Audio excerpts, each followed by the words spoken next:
do you guys use Steam? Because if you do, you might not be using it that much longer. Apparently, they are about to lose it all. This is Valve is doomed, the $900 million lawsuit. I quite literally don't know what that could possibly entail. But let's get into it. Welcome back to Stanley Offline. Yep. Happy to have you. Let's get into it. Lego.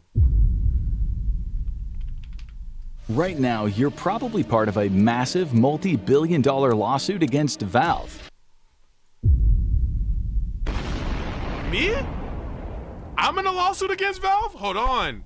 Wait. And Valve is Steam, right? Because I think it's Steam, but I didn't fact check that. I think it's Steam, right?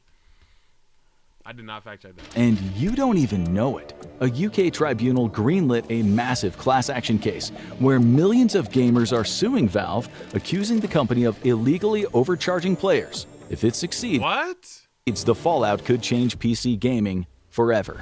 I'm Josh, and on today's episode of the Infographics Show, we're explaining why the UK is suing Valve. I'm not gonna lie, Mondum got way too much biggest for their britches. Mondum got on the sticks, started hearing in it. I'm sorry to anybody who's from the UK and just heard my accent. I'm so who actually brought this case? The case was filed by Vicky Shotbolt on behalf of roughly 14 million UK Steam users. Any Valve user over 13 who made a purchase between June 4th, 2018 and June 4th, 2024 is affected by this opt-out. Wait, so is this only the UK? Class action lawsuit. That means you could literally be suing Gabe Newell and the Steam team right now, unless— Chat, we suing them or not? Chat, we suing them or not? Let me tell you why I'm against suing them. Wait, I don't know. Okay, let me not against suing them. But let me tell you what comes to my mind first. Steam has been so good for indie games to have a platform to where we could download them, so we're not forced to eat these $80 AAA video games. That if they were charging me a little bit more, I'm okay with it, because at the end of the day, they try to charge me $60, $70 to play Spider-Man, then $70 for levels, then another $30 for costumes, then $50 more for some DLC. So it's if they had to charge me more on a game where I pretend to be a cat trying to get to a basket of litter or something like that, I might be more okay with it. You actively opt out. Shotbolt, by her own admission, is not a gamer. She's a digital rights activist, and that's the basis of her case. She alleges that UK customers have— they're trying to stop bad practices. I'm a fan of that. —paid more than they should for PC games and add-ons on Steam, arguing that Valve has abused its dominant market position. How so? Well, the lawsuit claims Valve charges excessive prices for games on Steam. The platform takes a commission on every sale, usually between 20% and 30% depending on revenue. Damn, that actually is a lot. This cost is passed on by the developers to the users in the form of higher prices. Shotbolt says this commission is excessive, driving up the prices for gamers and inflating Valve's profits. But the fee is only excessive if you're not getting anything in return. Some PC gamers would argue Steam puts that extra cash to good use. Steam isn't a monopoly because it's crushed the other platforms. It dominates.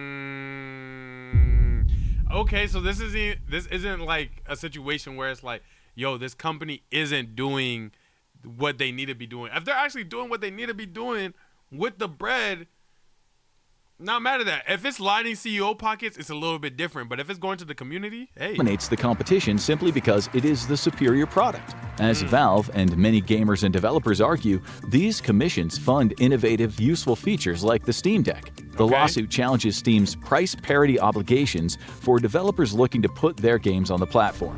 These rules stop developers from selling their games anywhere else unless the price is the same or higher.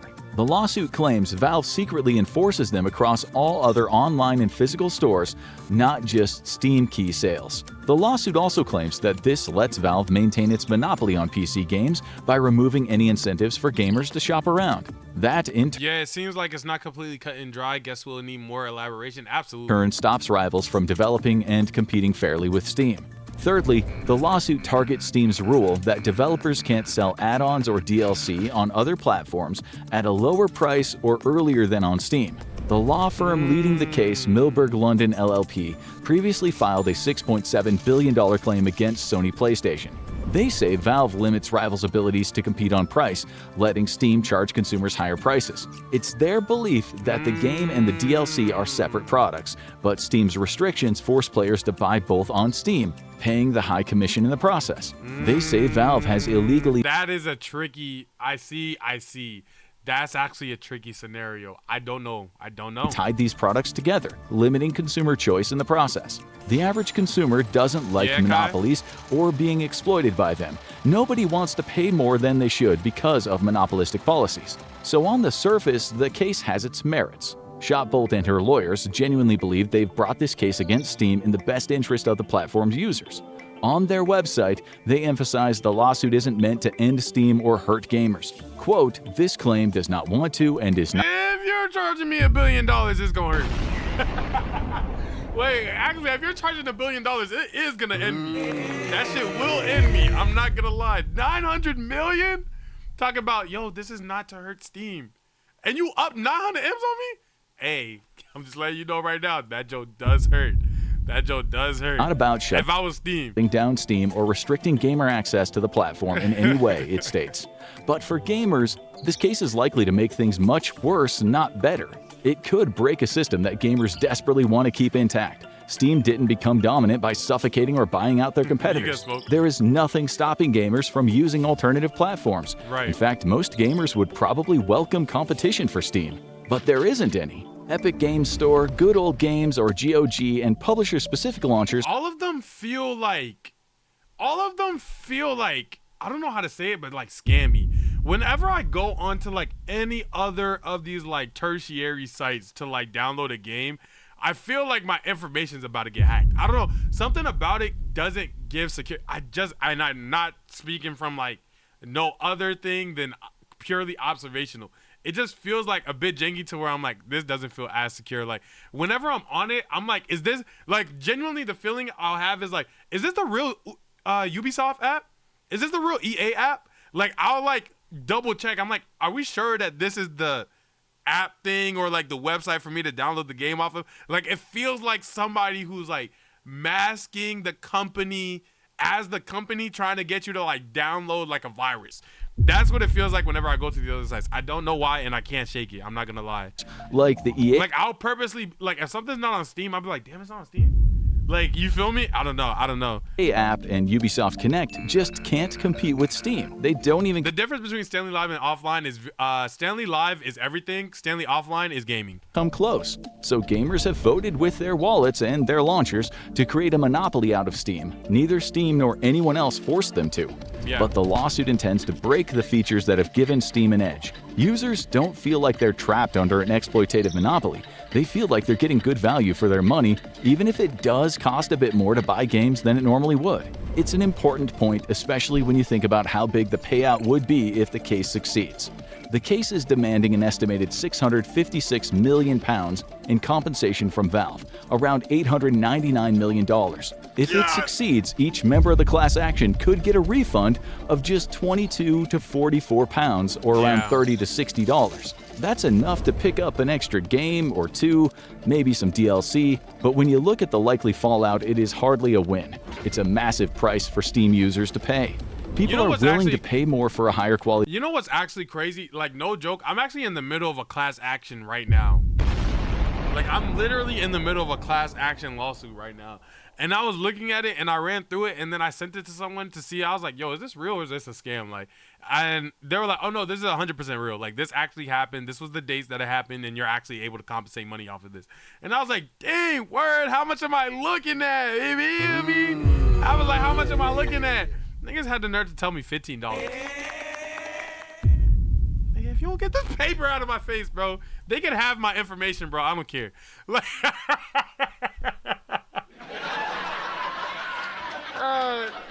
I don't know. But yeah, like literally, I'm in the midst of a class action like right now. Like I could probably still claim it. I haven't looked at the email in a bit, but yeah. The product because of the benefits it offers compared to a cheaper option. And that's exactly the case with Steam compared to its competitors. Epic Games Store, or EGS, already proved this. They tried to undercut Steam by charging developers a 12% commission. That is a 60% discount compared to Steam's 30%. They also tried to make some games available at much cheaper prices. And the result? Gamers hated it. And that's because there's much more to Steam than just a game store. As Adrian Himmelarch, the lead developer of Witchfire, put it, EGS is a shop and Steam is a community. EGS is not home to them, he explained. They don't have... That's so real. I was explaining to somebody that, like, that's the difference between me streaming on YouTube and me streaming on Twitch as well. Where it's like, there's like this community sense that you just don't get other places that you do get here when you're on Twitch. That also exists for Steam. I 100% get what he's saying right Written here. reviews, That's so the real. forums, there's nothing out there to do but buy. That will always lose to a shop that is also emotional. Steam has years of development behind it. EGS has lagged in adding basic features. Gifting was only added in 2025. Steam's longevity and stability give users confidence that it won't suddenly disappear or revoke licenses. Epic Games Store, on the other hand, has faced criticism over account bans, poor support, and data privacy issues. Developers and gamers are wary of EGS's use of timed exclusivity deals, where games are hosted only on EGS for a set period after their release. Witchfire started life under a one-year EGS exclusive deal. Adrian Himmelarch admits the deal saved his studio, taking the game from prototype to viral sensation. But the real benefits came after the exclusivity ended and Witchfire was released on Steam. Steam's huge user base and the trust players have in the platform makes that possible. On EGS, it's almost impossible. Witchfire has already racked up I didn't even know that game existed. more than 500,000 downloads and counting. It's one of the major issues with the lawsuit. It aims to make Steam's rivals more competitive. But what is the point if they just aren't as good? And then there's the elephant in the room. Steam offers a bigger library of games and add-ons than any of its rivals. Yeah, it's literally not even close. And it's all in one place. Steam offers over 100,000 titles, with over 18,800 new games added in 2024 alone. By comparison, EGS offers around 4,000 games, including free titles, with just 1,100 new releases in 2024. Oh, I appreciate that, Galaxy. That was sweet. That is 25 times fewer total games and 15 times fewer new ones than Steam. That is Steam's main rival. The comparison with others is even bigger. Ubisoft Connect only has around 100 games on offer, mostly its own. Nigga, that's a Game Pass. What is he talking about? Ubisoft Connect got 100 games, bro. That's a Game Pass. I could, bro. It's many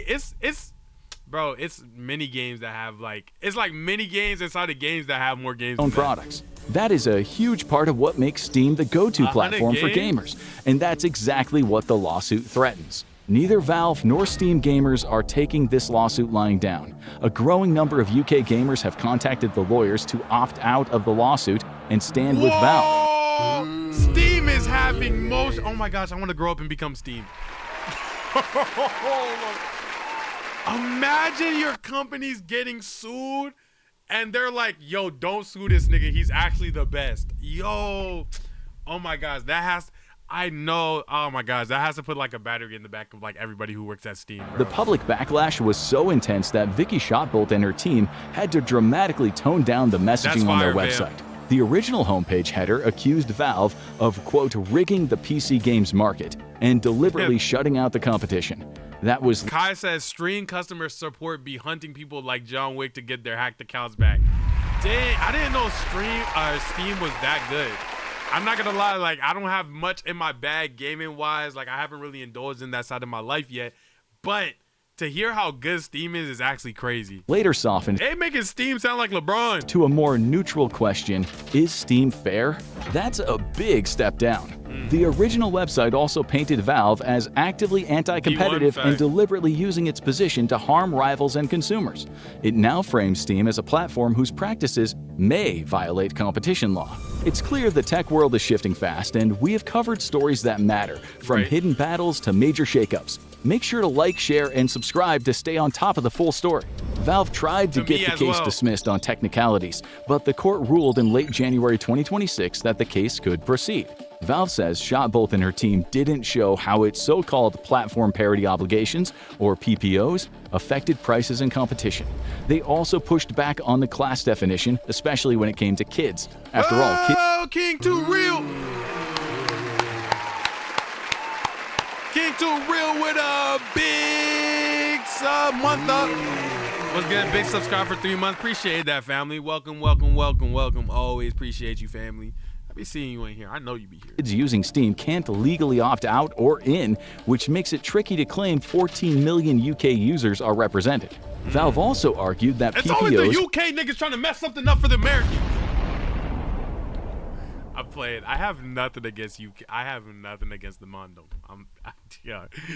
weren't really enforced, and they couldn't count as abusing a dominant market position under UK law.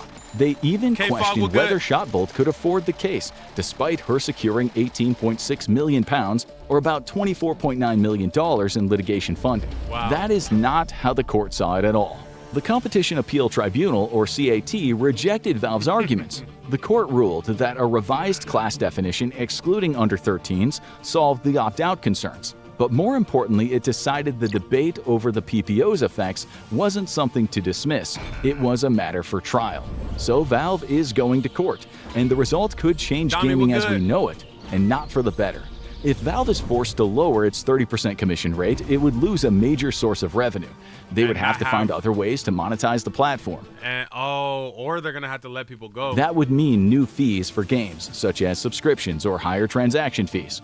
And that sounds like nothing about what I want. I'm not going to lie. Commission is currently what funds the development. I don't think Shorty know how crazy gamers are. I don't think she know how crazy gamers are, bro. You go up the fees and somebody gonna be outside of your crib playing Minecraft in real life, destroying the block in real life. She don't know how crazy gamers get, bro. I don't know if you want to mess with people's one source of like convenience, bruh. Of Steam features, customer support, and back-end infrastructure. Lowering the commission will almost certainly lead to a slowdown in new features and lower the quality of the platform. Developers would also... He said, here's a better comparison. Think of Steam as Odin, the All-Father, and Epic Games as a lowly Nordic, okay? It's basically no comparison. Steam has some of the best support you could have. Your account gets hacked, and they're tracking that M down like last week. Yeah, facts. Like, I think, I don't know if it was Van, but or maybe it was Kai that just told me that. They'll feel the pain, especially the little guy. For small and indie developers, that 30% commission isn't just a fee, it's the cost of accessing a massive suite of tools like Steamworks, Steam Cloud Saves, and Community Hub. Plus, it gives them entry into Steam's built-in audience of millions. If Valve's income is squeezed, look out. It might start charging developers separately for those services. As the barrier to entry rises, the financial risk for smaller studios goes up, meaning fewer experimental, niche, or indie games get made. Having fewer games to... I'm not gonna lie, like, it's so crazy where life can take you. You guys know, like, on the Stanley Live channel, I don't know if you guys do, because this is, like, niche on top of niche now. But on the Stanley Live channel, once in a while, I'll react to F1 videos, and I grow a community over there. And now I have the urge to, like, at least sit in an F1 car at some point in my life. Literally, if it wasn't for me reacting to these videos, I would have no interest in this. But now I have a genuine interest in the idea of making an indie video game. I wouldn't make it, but I have genuine curiosity behind like hiring people, giving them like 2.5 years to make something. We workshop and like just figuring it out, and then in 2 years just releasing like a full like version of like some game. It doesn't have to, I'm not making some, you know, MMO or something, but like anything. And like it's just crazy because the more I hear about it, the more intrigued I am about the idea. I'm not gonna lie. Choose from would affect most gamers, even if they end up paying less for the game still being made. Eliminating a large chunk of Valve's commissions would put the brakes on the company's rollout of projects like the Steam Deck, which has expanded the PC gaming market. If the lawsuit succeeds, Valve would have to play it safe. Groundbreaking hardware or software without an immediate payoff could be scaled back, or even shelved. It's hard to see how gamers benefit from this. But the thing gamers might dislike the most are the challenges to Valve's rules tying in-game purchases and DLC to Steam. Remove those rules and developers could start selling DLC or running in-game stores on their own websites. It would be the average Steam gamer's nightmare, a fragmented experience. Imagine not being able to carry your friends list and game progress between a Steam version and the one you bought on EGS or GOG. You could end up with the base game on one platform and the DLC on another. I hate that. I hate when I do have a game across multiple platforms. Like for example, I hate that like I was having so much problems initially with the Overwatch on my computer versus the Overwatch, where I initially started playing Overwatch, which was like an Xbox that was gifted to me by my brother. And like trying to just connect that two in the progress, I never did. I just started over. And like, if that is anything synonymous to what bro's talking about right here, I don't want to go through that. I don't want to go through that. What's this video about? This video is about how they are trying to sue Steam. Steam is Valve for $900 million because they're saying that they're a monopoly. But Steam's not a monopoly. They're just a really good company, and they're charging fair prices to make their company even better. And like the public also agrees that Steam is just like a good company, regardless of how much they're charging, because it's such a good company. With no way to connect them. And there's the rub. If Valve is forced to drop the PPO, publishers like EA, Ubisoft, and Microsoft are likely to pull their games off of Steam. You'll be forced to use multiple launchers, constantly jumping from one platform to another, all for horrible. A settlement that won't buy you much more than a burger and fries. Well, I gotta be fat. Unmatchable unified PC gaming library will die. What makes this whole scenario so frustrating is that the case isn't coming from people who hate gaming or want to punish Steam. It's not coming from a rival platform trying to grab a bigger piece of the market. It's coming from someone you would probably think was on the side of gamers. Remember we said that Vicky Shotbolt is a digital rights activist? She's spent years campaigning for children's safety online. She's also the founder and CEO of Parent Zone, an organization that helps families and global brands improve kids' lives online. I don't know what Parent Zone is, but I know there's a 13-year-old hot right now. There's some 13-year-old that's seen this and just got tight. I bet that's like something that like don't let you on like no type game outside of like leapfrog, and you gotta like put puzzles together or something. Somebody just seen Parent Zone got mad tight. Yo, gang, look, they're protecting you from the internet. You don't know what's out here. It's crazy out here. You gotta chill. Like, trust me. Like, just listen to your parents, bro. I know it seems like you're missing out on something, but trust, bro. You're not missing out on nothing too crazy, bro. And you keeping your mental safe. Shout out Parent Zone. I don't know what they really doing over there, but hopefully good work. Her expertise lies in understanding how digital platforms interact with consumers, particularly young people, and what fair, safe engagement looks like. Her intentions, by and large, seem honorable. She views the gaming industry as a vital part of the ecosystem and has acknowledged that games are important for socializing and enjoyment. She's even on record calling Steam a fantastic platform from a gamer's point of view. In her quest to save gamers from what she sees as an oppressive monopoly, she might end up killing the only gaming platform that actually works. If you're sitting in the US, you might be thinking, this is irrelevant to me, it's a UK problem. Well, that would be a huge mistake. The ramifications of this case ripple way beyond. No, I'm very concerned, bro. 900 million, that's some country's GDP. Like, I am not like ignorant enough to believe that a company that I use, if they lose 900 M's, I just won't feel it. I'm definitely gonna feel it. The UK and way beyond gaming. Valve has been fighting a very similar case in the US, which was filed in 2021 and is still ongoing. While US and UK competition laws aren't the same, a strong UK... Why they got Barack on this? Why they put Barack on the case?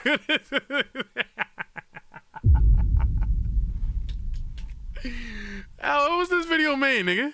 2016? Man. That was made 7 days ago, bro. You got the wrong nigga up there, bro. I'm kidding. The ruling could give American lawyers the power, evidence, and economic analysis they need to win their case. Valve would be in the crosshairs, not just in the US, but around the world. The UK is increasingly seen as one of the most important global we watch it. People try to sue Steam. Jurisdictions for competition class actions. If Valve loses in the UK, claimants in other countries would be encouraged to file similar cases, heaping on the pressure. Steam would have to make the changes demanded by the UK worldwide just to avoid bad press and even more lawsuits. But the fallout from the case could also go well beyond gaming. The same UK court, the CAT, is processing a number of collective actions against Google. The Epic Games Inc. versus Alphabet Inc. trial, representing about 2,200 UK app developers, and the Elizabeth Cole collective action have been combined into a single trial set for September 2026. This case, and Valve's, follows hot on the heels of a landmark judgment made by CAT in October 2025 against Apple. This is a crucial development with regards to the Valve case, because it won on many of the same arguments being made against Valve. So the legal framework for a case against Valve has now been set. If the case against Valve is successful, Google's defense will also be in serious trouble. And the same applies to every digital platform in any industry operating behind a walled garden. Oh, this is just like the thing again. Do you guys remember what was happening? It was this one nigga that was trying to run the dumb nigga, where he was trying to like make every website like a subscription service or whatever, and they were like gonna ruin the internet. This was like 2019, 2018, 2020, somewhere around there, bro, where man, I can't remember the word, bro, but this is what it sounded like. It sounds like, with everything that the courts and stuff are saying about this, it sounds like it's gonna turn into another version of that, where it's just like they're gonna try to do this one mass thing that overhauls the internet and completely ruins the internet for everybody, bro. That sounds horrible. Type business model. I wish I could The remember Apple judgment word, sent a clear message that major platforms can't use security, quality control, or user experience as excuses for Peg said we unbeaning them niggas toast. That's hilarious. unfair rules or high fees, even if players don't mind or even like it. And when it came to that controversial 30% commission, the UK tribunal ruled it was unlawfully excessive and unfair. It's a massive legal precedent that threatens Steam's identical 30% cut. Of course, Google and Apple are both bona fide monopolies that regularly use their size and power to their advantage, often at the expense of their users. Steam isn't. Like the Google and Apple cases, Steam's like, bro, we just want to make good games, bro. We just want to make people be able to have fun, bro. And everybody else is like, nah, we seen this before. the Valve lawsuit is about what counts as monopolistic behavior, but this time it's being brought on behalf of gamers, even though many of them don't actually mind Valve's practices. Millions of gamers are in the dark about this, but not you. What happens next could send shockwaves through the entire gaming industry. It's not just tech giants under the microscope, game development is feeling it too. Watch why GTA 6 is taking forever to make. To see why Actually, I think that's the next video that we're watching. If you guys enjoyed this video, make sure you click this video right here. It's just as entertaining as the video that we just watched together. Don't take my word for it. Take YouTube's word on it. They're the ones who recommended it for you. Let's hope Valve doesn't get I think my ending quote is let's not sue Valve. I think that's my ending quote. I'll see you guys in the next one, though. With that being said, goodbye. Peace.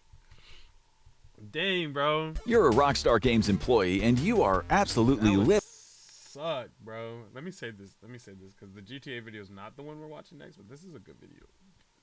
Oh, I already have it in my watch later. Let me put it at the top of my watch later. Okay.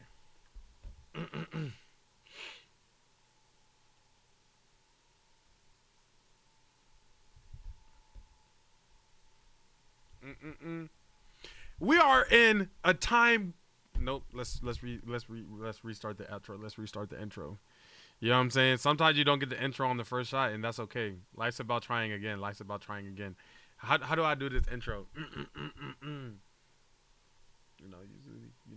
we only think about life from one perspective, and that's ours. So today we're gonna get a different. Oh, okay, that's nice. Usually we only think of life in one perspective, and that's ours. Today we're gonna try a different one.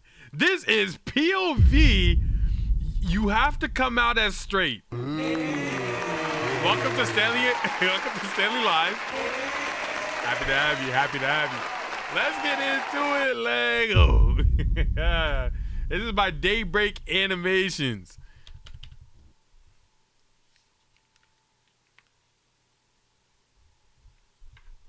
Come on. No, they're making my internet look crazy right now. Why are you doing that? Yo, what's happening? Why is my internet looking crazy? There we go. Hey, Dad.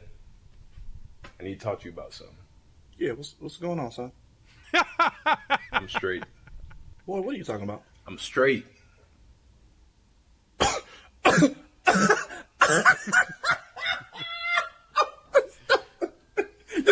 You almost got me. You fucking almost got you. There's no way because hypothetically, how did he get there if this is a problem? You feel me?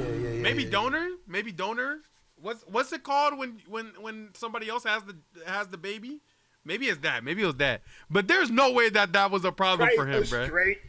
You got to be supportive in whatever your child choose to do. Test tube. That could also be it. Dad. I don't know if that's the proper term though. I'm straight. I'm straight. Oh, you are something else. I mean, stop playing. Go check the mail, man. I like women, Dad. Dad, Dad, stop playing with me. Dad, I'm straight. Okay? Dad, I'm straight. Stop playing Dad, with me. No. I like women, Stop Dad. playing with Dad, me. Stop playing I'm with straight, me. Dad. Dad, Stop I like playing women. with me. Shut the fuck up. What the fuck are you talking about? You better stop fucking playing with me. Dang, bro, let him hit who he want. Like, let him hit who he want, bro. Talk about you straight. You really like women? Yes. Oh, hell no. Fuck. I knew we shouldn't have let you watch Courage the Cowardly Dog when you was younger. God damn it, man. What? What? Have you had What? sex with a girl? Yeah. Oh, fuck. I can't have somebody living under my roof I know that voice was who's a goofy. non-faggot. Absolutely. I can't do it. Dad, I'm sorry. Low key, the granny was a baddie. There's no way you're talking about Muriel. There's no way you're talking about. Yeah. There's no way you're talking about Muriel. No, Muriel. Courage. Yo, gang. Yo, gang. Find God. Actually, find God. Yo, the grandma was low-key a baddie. Yo, find God, bro. She's thick with 2 C's, mind you. Yo, genuinely, bro. Nah, I'm praying for you, bro. It can't be this bad out here, bro. The market's not this crazy. This is who I am. Yes, son. That is who you really are. A fucking mistake. A waste of life. A woman-loving piece of shit. Just the thought of you being with a woman fucking makes me want to fucking throw up. I wish you would have fucking died. When you were choking on that fucking Flintstone vitamin when you were... Realistically, though, like, as a parent, I don't really think, like, you're supposed to think about, like... I don't think you're supposed to have the vivid image of who they with in general. You mean? You know, like, I don't really want to imagine my daughter getting cracked, gang. I don't have a daughter, but in my mind, I wouldn't really want to picture it anyways. Like, either way it goes, I'm gonna throw up. Like, you mean, like, I don't know, bro. Have fucking died. When you were choking on that fucking Flintstone vitamin when you were 4 years old, I wish that vitamin would have took your fucking life. I regret saving you. I do. Shut up, bitch. Go. Leave. Bon voyage. I never want to see your straight woman-loving face ever again. You disgust me. I disown you. Go eat your nasty vagina and suck in on big titties and period cramps. You sick fuck. No, facts, vamp. Like, that's the perspective I'm seeing it from. It's like, it's crazy. Yo, that's hilarious, bro. That's hilarious, but horrible at the same time. Okay, we're gonna do 3 more. Let's see. Oh, I already watched, like, all of those. Okay. Nope.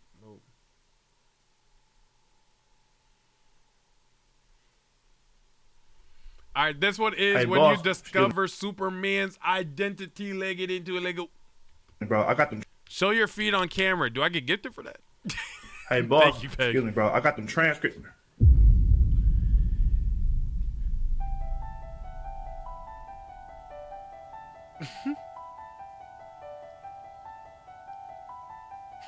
Superman. Oh, Superman. No. I just... Isn't, like, canonic? I might have got this from Family Guy, so I don't know. But isn't canonic that it's not actually the glasses that hide his identity, or not, like it's like the glasses have a power to make people not be able to tell his identity more than it is like he's just wearing some plain glasses and then nobody knows it's him. Isn't that how it goes, or did I get that from Family Guy? Work here. Where is Superman? Who's Super? Nigga, it's you. Him. He's Superman. You. Superman. You. This video was filmed by a B-more nigga, ain't it? Hit right here. Oh, no. I'm sorry. My name is Clark. You must have me confused with another young handsome fellow. Baby, guess who work at the Daily Planet with me? No, not Batman. His face. Superman, bitch. Yeah. No. The other nigga. Yeah, the nigga that be knocking supervillains in the buildings and shit. You know, the one that be fucking up the city while he fighting, but don't never want to help clean up or help pay for any damages. Facts. Yeah. Broke it. That nigga. Yeah. State taxes be high as hell in Metropolis because of this motherfucker. Swear to God. Okay, baby. Yeah. No, I'm pretty sure he can get us to meet Batman. Yeah. Okay. All right, love you. Mwah. Nah, that's a loyal one. He met Superman first 5 minutes. First thing that is on his mind is getting him and the shorty to meet Batman. Either he really love his girl or he a money getter. You feel me? Because if I met Superman, I'm trying to get to Batman too. Feel me? Superman broke. Watch out. Take me straight to the cave, man. I'm trying to flip my life around, bro. Take me to the banner, bro. Wow. Night stand, night, little X. You don't see this?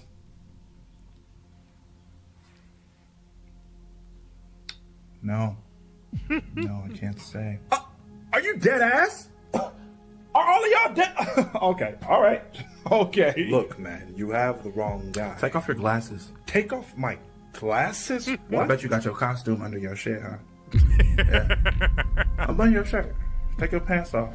Let's see that super print and that spandex. That is Yo, I can't, inappropriate Roshan. I'm and sorry. workplace harassment. That man better than you. God is that. God is Some that. shit go down in Metropolis right now. As soon as I turn my back to you, you gonna flee and go fight the crime scene.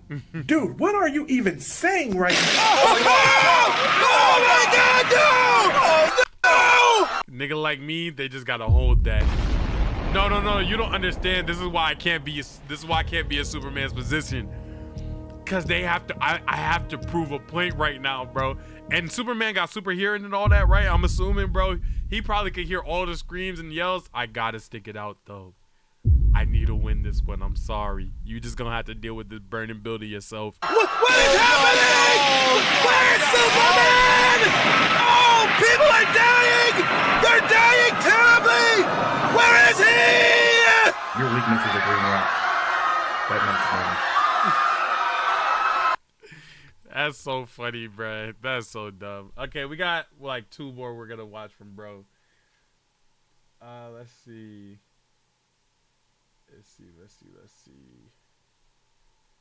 Bow.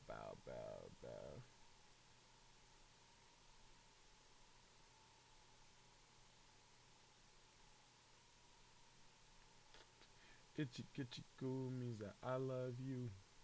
Right. About to teach some of this pussy, baby. You're a Tom.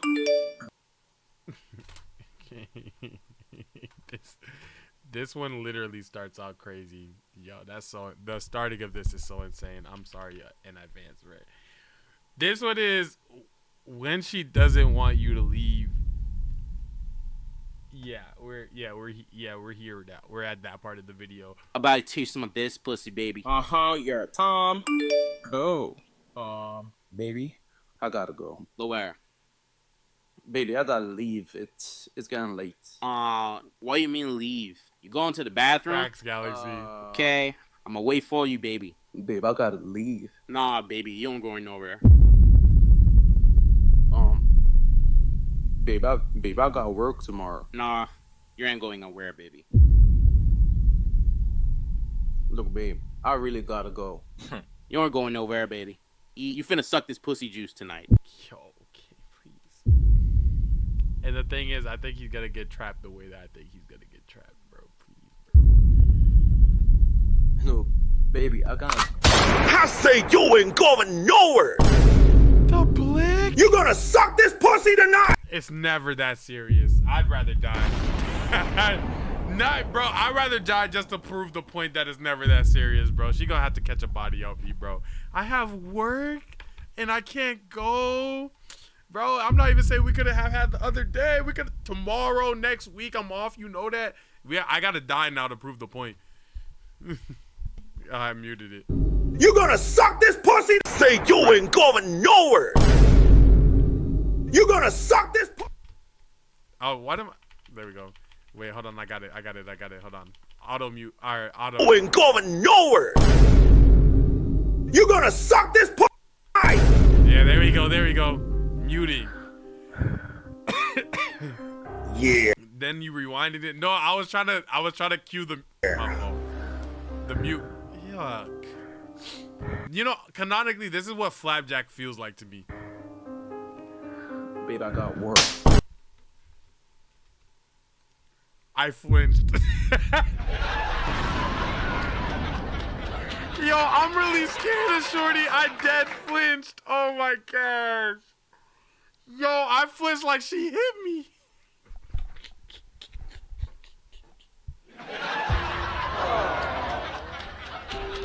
Nah, say, bro. Do I got trauma? Why did I flinch like that? Yo. Trey, Ari, I'm late. What we doing? We watching a crazy video for you to slide up on right now. I'm not gonna lie. Trey, I appreciate the 3 months though. The 3 months. Welcome. What's good? Yo, don't judge me for what we're watching right now, Trey. I ain't gonna lie. Please don't judge me. This is not usually what we be watching. Yo, gang. Babe, I got work. The only place you're gonna be working tonight is inside this pussy. Yo.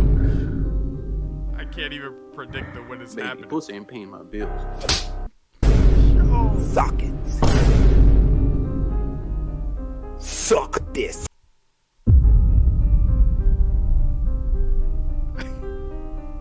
Suck it. Suck this. How many bullets does she have? You gotta die. You have to die about this situation. I'm not gonna lie.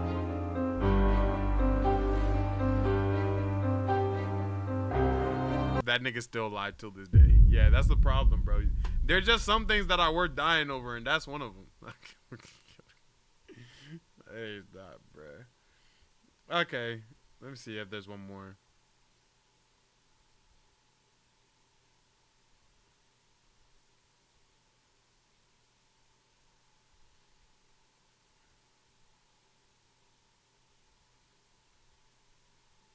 I'd like. All right, this is the last one. This is when your wife's best friend makes a toast at your wedding. To make a toast. I'd like to make a toast to the bride and the groom. To the bride, to the bride, to the bride, to the bride, to the groom, to the groom, to the groom. Da-da-da-da. Well, how does it go? You'll be satisfied. I can't remember my Alexander Hamilton right now. Oh my gosh. Gloria. No, that's where he failed already. What do you mean? Were you making a speech at my wedding with my wife? Oh my lord. I'd like to make a toast to the bride and the groom. Gloria. As a good friend of yours, you know that I love you so much. I love you too. And I'm so happy that you found someone like Anthony that makes you so happy. It's true. I do make her happy. I do. Because everybody, before Gloria met Anthony, Gloria's taste in men was terrible. Oh my God. Because she's been tasting a lot of men. Let me tell you.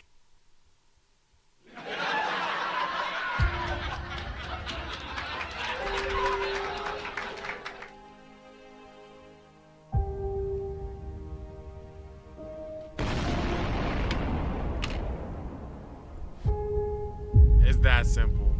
It's actually that simple. Like right there, the marriage would have been over for everybody in that building. It would have been death do its part for everybody. Everybody in the building. Y'all. Everybody who heard that has to go. I'm not gonna lie. Was terrible. Oh my God. Because she's been tasting a lot of men. Let me tell y'all. I should know. Excuse me? I was one of them. Me too. And me. Myself included. Oh God.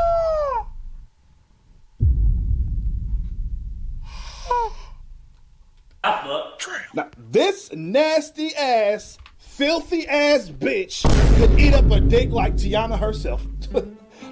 Gloria, He didn't even dance around the topic. I thought he was gonna insinuate it. AKA He said, at my wedding? Fact. Gloria the Throat Goddess been ran through more than Boston. She been passed around more than COVID. She done snatched more souls than heaven. They would have walked out of the building and it would have been surrounded by redstone. And I would have been lighting it up. And it would have been TNT that was falling onto the entire building. Nobody's making it out of there, bro. I promise you, bro. This the only bitch that I'm is turning that joint to a Minecraft server, bro. immune to all STDs.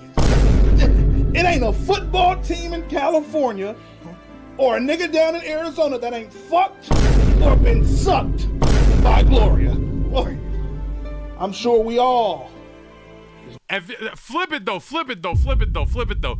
Cause we all know what we would do in like the guy situation if that was like our spouse or like our wife.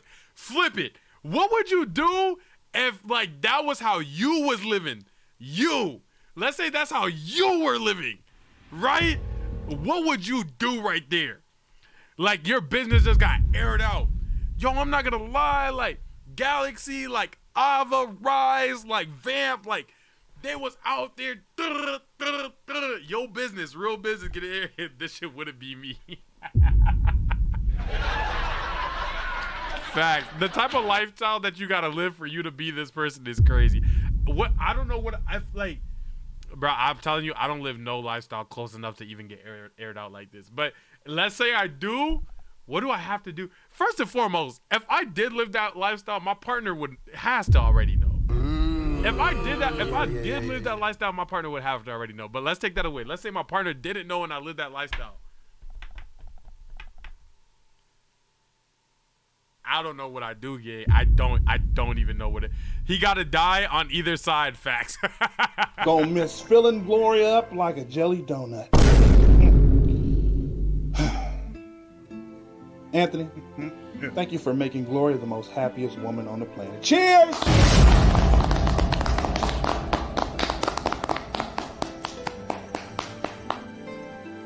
I want a divorce. I want a divorce. I want a divorce. It's okay. Hey, if you guys enjoyed that video, click this video right here. It's just as entertaining and informational as the video that we just watched now together. Don't take my word for it. Take Big Bro YouTube's word for it. They're the ones who put it up there for you. And I'm going to see you in the next one. With that being said, goodbye. Peace. Straight like, no. That Joe is crazy, gee. You'll never be satisfied. Well, no. How does it go though? To the broom. This video's gonna. This VOD. No, because the VOD's not gonna get monetized. Let me not. To the groom. To the groom. To the groom. To the groom. To the bride. To the bride. To the bride. To the bride. To the town man. Never be satisfied. I don't even know. You'll never be satisfied. Nah, you know. Okay, we don't need this one either. What are you? You're nothing. This is G. And oh, okay. Stanley, do you react to RDC World? I don't, but I wanted to react to more skit stuff like on Stanley Offline originally, but I don't know when I am. I do want to react to more skit stuff. Like I used to react to like Folks Love AK and somebody else, but I can't remember.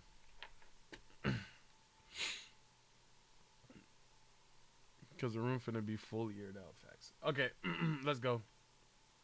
I bought this remote. As you guys know, we have a shared love for Family Guy, so why not double down? This is too far, question mark. Family Guy darkest and funniest scenes. This is by Family Guy, or this is by Family Guy Uncensored. Welcome back to Stanley Live. How you doing? Happy to have you. Let's get into it. Let's go. Remote control toy. I bought this remote controlled toy helicopter to which I have attached this handgun. Okay. And I tell you, this thing is not easy to fly. Though, how do you even write this in a writer's room, bro? Peter, that doesn't seem very... Here goes. Now, I don't have anything to control the trigger with, so I put it on a timer. But I don't remember how long I set it. I want you to know this has to be like what we look like to China. Like for example, we got drones. We got drones. I just know China got some different drones though, fam. Like this probably what our drones look like to China. No bull. I'm not gonna lie. I'm gonna die! Okay, so now the bat has a gun and the knives I gave him. What? Why would you a give bat him have knives? knives? I didn't think it would matter. I was counting on this helicopter thing working. Okay, that makes sense.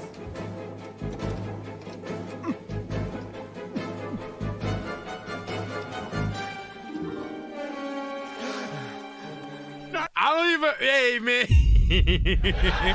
I don't even blame him, bro. With the cost of these prices going on, bro, I'm not gonna lie. If none of these prices go down, Thanksgiving canceled fast. Yo, if none of these prices go down, bro, I'm gonna have niggas putting in half on the turkey, bro. Hey, bro, I'm not gonna lie. You only put $3 in on the turkey. That leg that you took looked more like a $4, $4.50. I'm either gonna need you to put that leg back, or I'm gonna need you to take less of it, King. I ain't gonna lie. Pay more or something, bro. These prices going up. I don't even blame Peter. No, not like this! Trying to resuscitate the turkey. Peter, what the hell?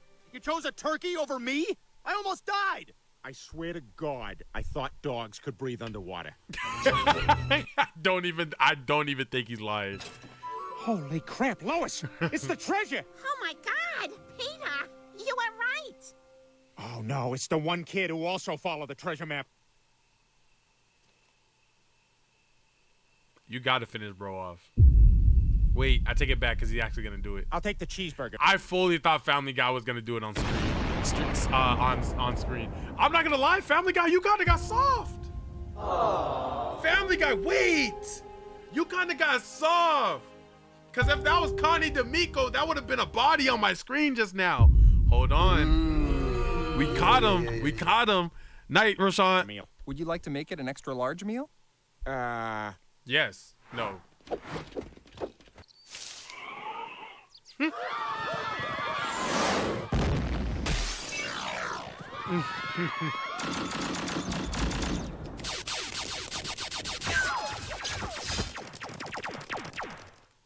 No. Yes.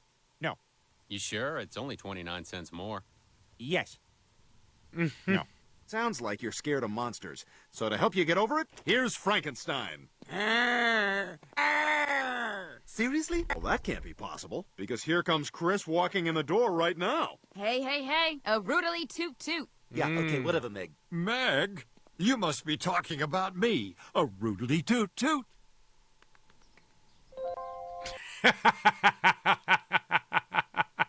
That's so dumb, bro. How is he having this much motion? Nah, why would they do Quagmire like that? Do they all say a roodly toot toot? A lot of them, yeah. What is this Thanksgiving episode? I've never seen this episode before. This got to be a new episode. I'm not gonna lie, Brian. If you're my dog and you can't catch that turkey, bro, you're getting sent to the pound. What are you talking about? Get on all fours. You know how mad I'll be at my dog if he was running after a turkey on twos? What the? Yo, Brian, don't piss me off, gang. Don't piss me off, gang. Get on all fours and hog the turkey down, bro. What are we talking about? Why are you running like me? You're literally built to not do that.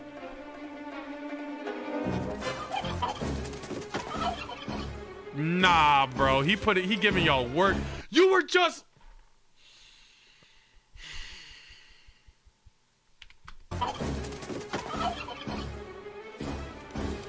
You're literally already down there. Why did you get back up? You're quite literally actually down there. No, Brian's actually about to, yo, gang. He don't want it like me fast, right? I might get on fours for it. He's not in here. Doctor, the alien attack has begun. We've got to return to the 21st century. We can't go into the time machine. Disorder was good. Appreciate the first on chat. Was handing. All right, just one. Welcome to the community, family. What's good? Anonymous was good. Appreciate the first on chat. What good? I'm doing good. Second. So, how was your weekend? Nah, about that, we do not. Oh, my poor dog. He will die up there.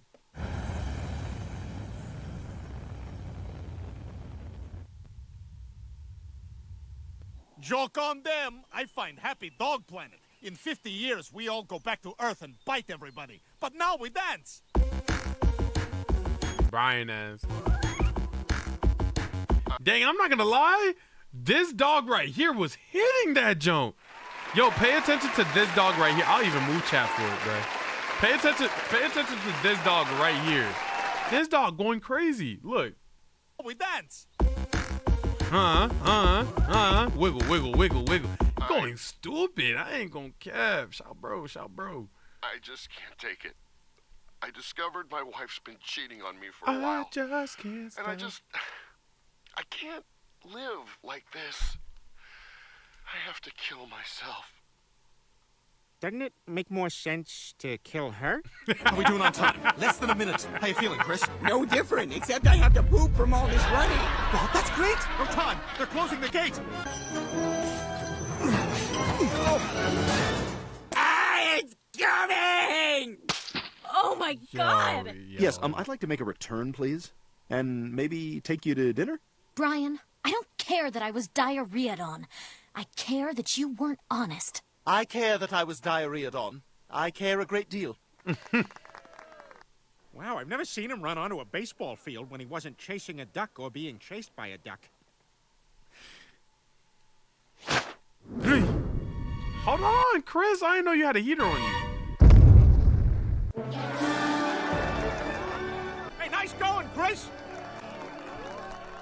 Wow, look how proud my dad is. Oh my God, a duck! It was a trap! All right, remember to tell everyone who did this. Who are you guys supposed to be? Come on, I'm James K. Polk. He's Millard This is a great movie, by the way. Not dumb, but like the movie that they're reenacting. Fillmore. He's William Henry Harrison. First president to die in office. You should have been FDR. No idea, Mala. Why? Because of the, you know. The wheelchair doesn't define me. And I'm Grover Cleveland. It's funny, because my name's Cleveland. Oh, damn it, Cleveland. Now we got to kill them all. This guy gets it first. Chris, you getting Joe took that Joe personal. Hold it. So it's time for you to learn the classic pool party game. Talk to somebody's wife in a bikini until they cover up uncomfortably.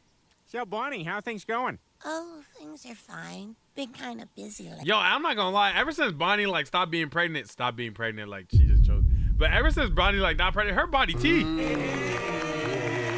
She recovered great. You gotta give credit where credit's good. Like pregnancy's hard. It changed your body. You a different person. Body got straight to the T after she was done being pregnant. I'm not gonna lie. Lately, what with Susie starting to... Okay, bye. Man, that's like 2 seconds. Hey, Peter. Hey, what have you been watching on TV lately? Oh, you know, this and that. There's this show called Shipping Wars. It's actually kind of... Okay, bye. How's our little concussion guy? Oh, my God. Chris, he's worse off than I thought. They got him on Gekyo. We have to do something. Well, on TV, if somebody gets hit on the head, you hit him a second time, and that gets him back to normal. You've been watching SpongeBob, bro. Concussion is the impact of brain matter on the inside of the skull. That's why you sometimes hear this nonsense about, oh, let's just give them better helmets. But you can't make a helmet for the inside. Chris, are you crazy? Shh, let's just let him sleep this off.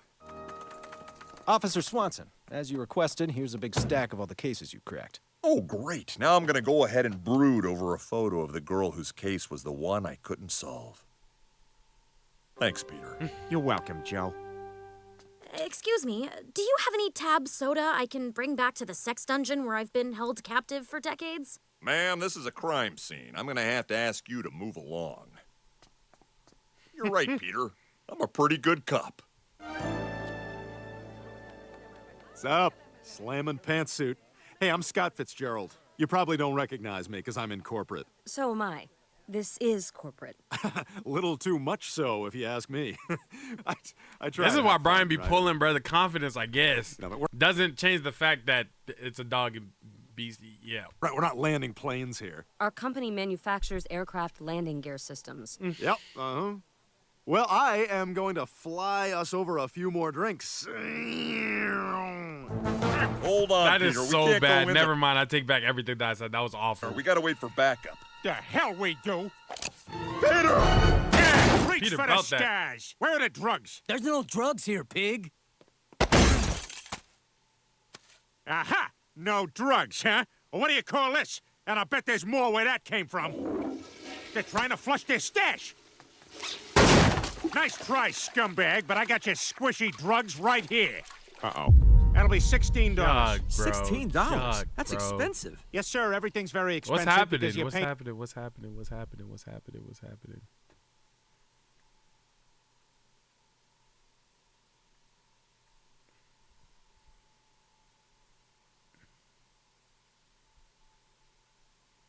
Oh, y'all joking. Okay. In for it on an iPad.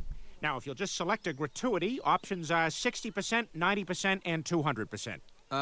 I guess 60%? Okay, great. And just sign by dragging your bare finger across this thing. Okay. Thank you. Please make sure to bang your This is head on actually that the second time low-hanging this clip thing. came up. What are you... Ah! Oh, you spilled something. You want a napkin? Yes, please. All right, here's 40 blown by the wind. Yes, you heard me right. Cancel my insurance. I've been in this location for 40 years, and never once have I broken a lamp. Good day, sir.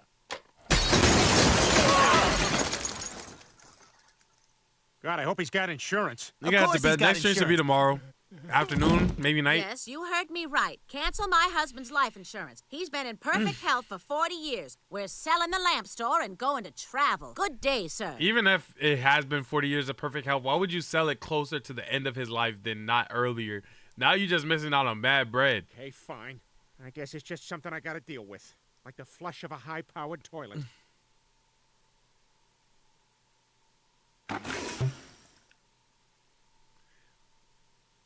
What do you do from here? You don't walk out. You have to call somebody. My phone was in my pants. What do you do here? What do you do here?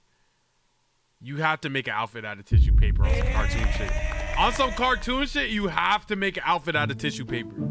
I don't think there's actually feasibly anything else that you could do in this situation. I literally think this is the only answer left. Calling a trusted adult, like help? Would anyone like to lead the family in a holiday prayer? I'll tell you who should be saying He his said prayers. cry, I don't know. Santa. He messes with me, I mess with him.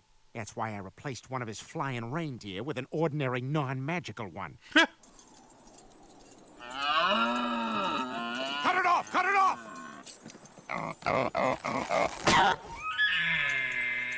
You know, I think this year is going to be the best. Yay! Free horse! Yeah. Never been to one. Keep it down! Trying to get some sleep up here! Show us your boobs! My boobs? I don't think I... Oh my! Jewelry! I wonder what I'll get for showing this. The rules of this city are very unclear. Hey, Chris. I wanted to talk about what happened at school. Is that a dead gerbil in there? That's a fur fish. It's a weird species. You put them in there and they swim like hell for like 30 seconds and then they go to sleep. This joker still hasn't woken up. Get up, lazy! Peter, you sound so refined. You just gotta watch for your kids, man. You can't. My kid can't end up like that, bro. There's no way. Are you intelligent now? Affirmative. That means yes. Does that please you? It does, Peter. Well, it should. After all, knowledge is the ultimate aphrodisiac. Shall we away for relations? I'm not sure what What's you're good, saying, Eve? but let's hump. Affirmative. Affirmative. Affirmative. Oh, my God, affirmative! Wow, Peter, that was great. It was. Sorry I arrived early. I want to watch my show! No! I thought he was gonna say watch something else. Crazy thing for you to walk in on, Eve. I'm not gonna lie. Well, that was Family Guy. If you guys enjoyed Family Guy as much as I did, make sure you click this video right here. It's just as entertaining as the video that we just watched together. Don't take my word for it. Take YouTube's word on it. They're the ones who put it up there, and I'm gonna see you in the next one. Goodbye. Peace. That Joe was stupid, bro. Oh, I'm actually very happy to watch what we're about to watch. Let's begin. I'm actually super excited to watch what we're about to watch. I'm not gonna lie to you. I'm actually super excited to watch this right now. We're not gonna watch the whole thing. In all of my big back glory, you know there's one thing that I do enjoy watching on this channel, and that's to make some food, man. Let's watch ASMR cooking TikTok compilation, sizzling and satisfying sounds by Bake Talk. Welcome back to Stanley Live. Let's get into that. Let's go. Oh my gosh, bro, I'm so hungry already. Let's do some cooking. Okay. Wait, what? He's making a corn dog out of steak? He's making a corn dog out of steak? We're starting off. Hold on. That can't be.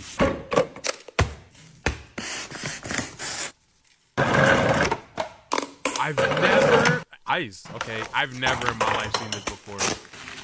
Oh my gosh, he actually is. Is this not steak? Okay, potatoes for the corn dog. Cubes, fried it, breaded, crumbs. Is that cheese? Are corn dogs covered in cheese? So these don't count as corn dogs. Those are bread flakes too. Okay, this doesn't count as a corn dog. This doesn't count as a corn dog. What's the difference between a corn dog and this? Corn dogs are like pancake, right? It's like pancake and like sausage, right? Yeah, this doesn't count as a corn dog. That don't look good. Hold on. Oh my gosh, this look good. Lobster rolls. That's a lobster roll? I would eat that every day if I could. Show me something. Yo, don't do my dog.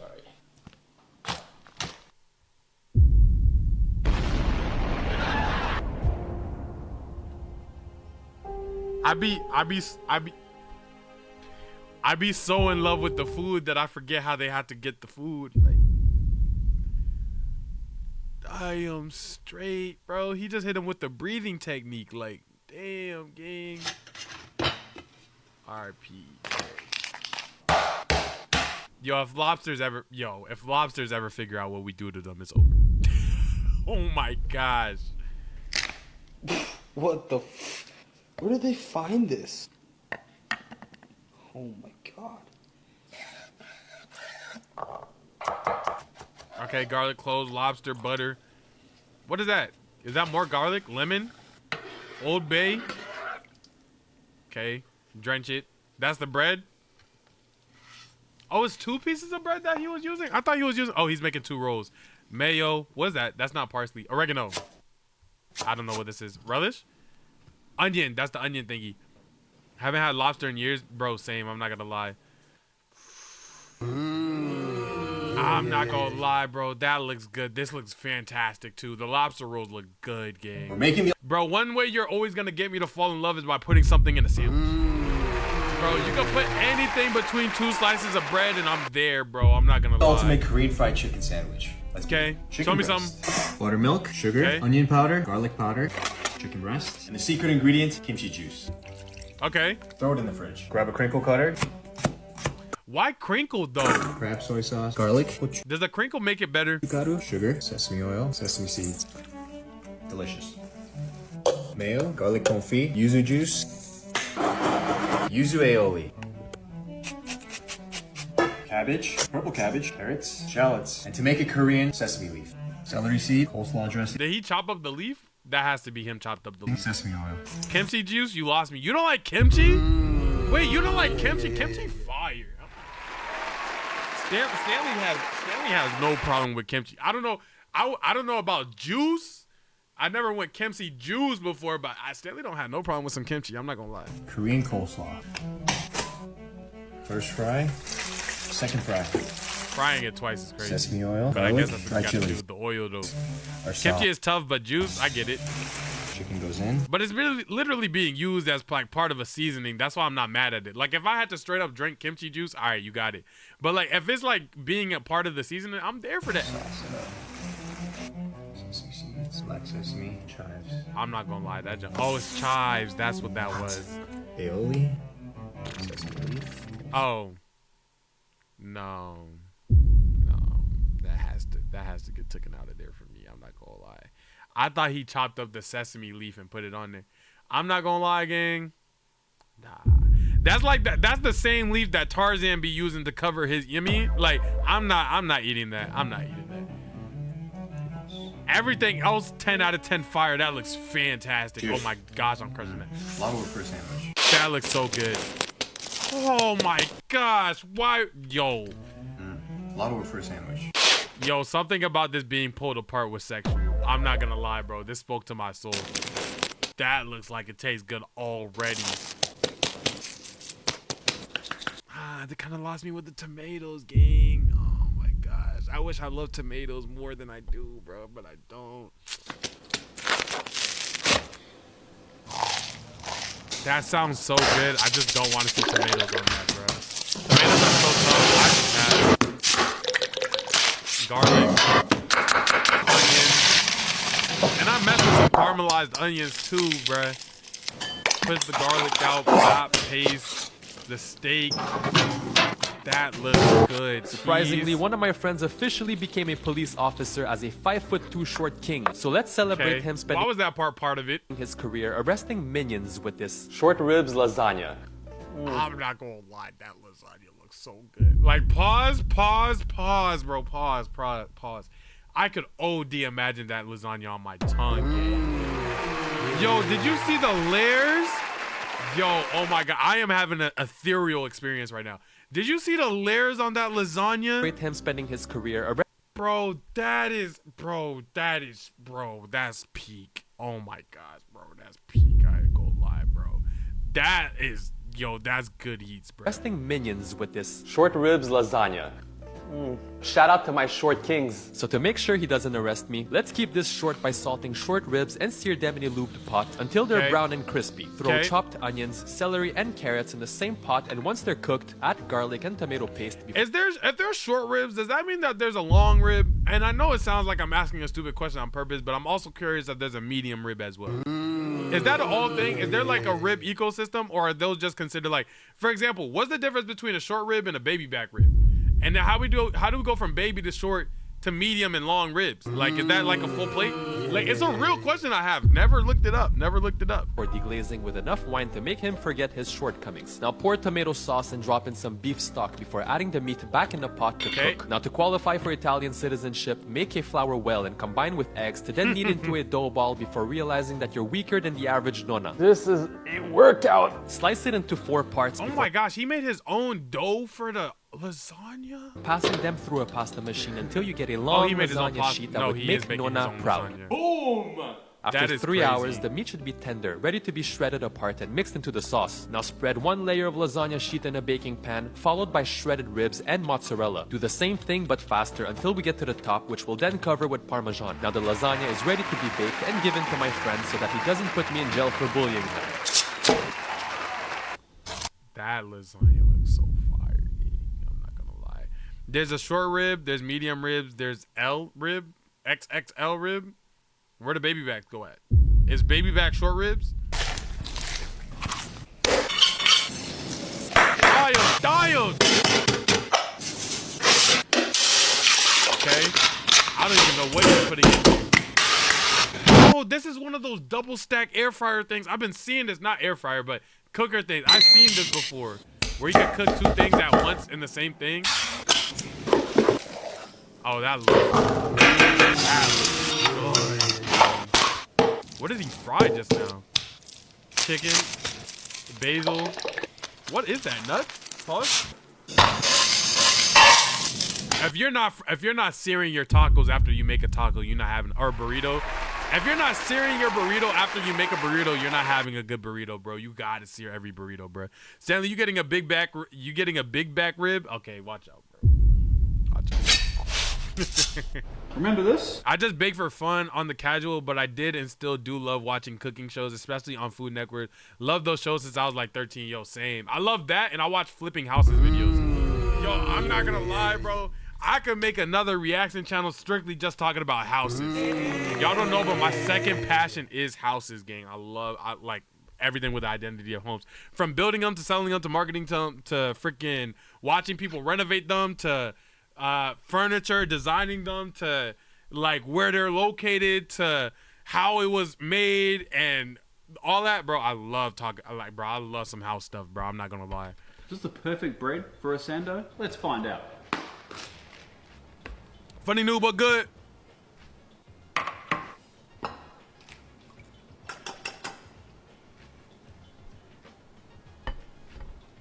High-rise bed is hilarious. What is this? I didn't pay attention. A sandwich? Oh my gosh, that's such a thick cut.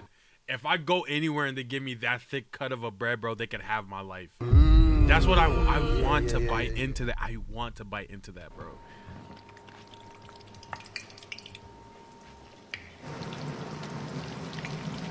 Okay. Okay, I see what you're doing. That's a nice golden. Bread toasted both sides evenly, same pan. What is the meat? What is the sauce? He's not giving me enough direction here. I'm eating it. I don't care. Yeah. He lost me.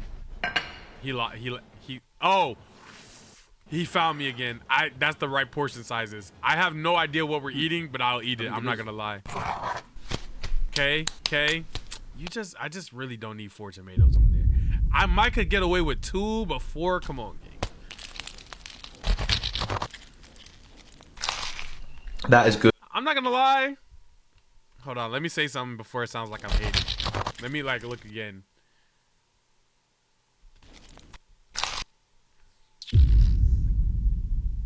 How we feel about that push right here? How we feel about this push right here? How do y'all feel about the juice, like the juice spill right here? How y'all feel? I feel like the mayo's a given. Like I can't really give you props for that, right? But I mean, if it was cheese, I would give it props. Nah. Mayo's a given because mayo's drippy in the first place. It's different. Cheese, it could be like it wasn't melty enough. Nah, cheese is different. I'm not gonna lie. I'm not. This ain't do as much for me when you squeeze down on it as you think. I'm not gonna lie, especially knowing that that's tomatoes too. I don't know. I'm not really feeling the pressure on That is good. So good. It probably tastes fantastic though. That's not what I'm saying. It probably tastes fantastic. Oh, the flavors, next level. Everybody is going garlic, olive oil, wrap it up, bake it, and then smush it out. Every single thing we have seen, everybody's aioli has been this way. Is it that much of a difference to make your aiolis with this? Is it that much of a difference? Put this on Roblox.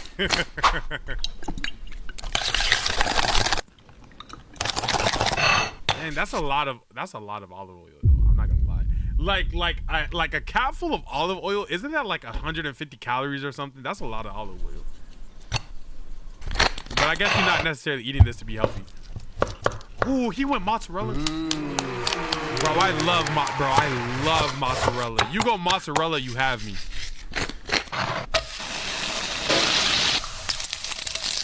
Drop it in the Discord, funny noob.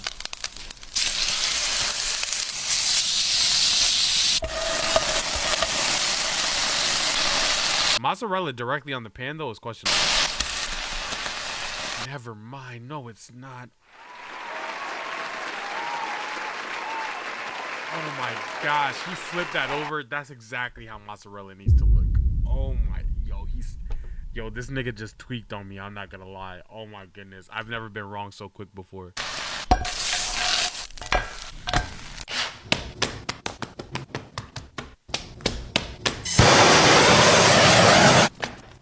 Oh, peak. That's amazing. That's phenomenal. Oh my god.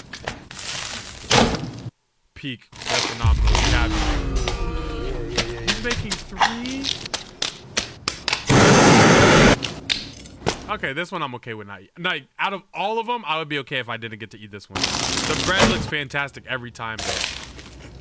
These were some of the best honey garlic chicken thighs I've ever had, and they were so easy to make. This looks Jamaican. Starting with 6 chicken thighs, oiled and seasoned all over, then firing up the all-in-one cast iron grill with a skin side down sear, then flip to give these a slight smoky flavor and charred crust. Before we place them in the pot, put together the sauce with ingredients you'll find in the caption, then replace the grate and throw everything together with some fresh oregano. After 1 hour, spend about a minute basting the That joint just looked like it smelled good. I promise you, it literally just looks like it smells good.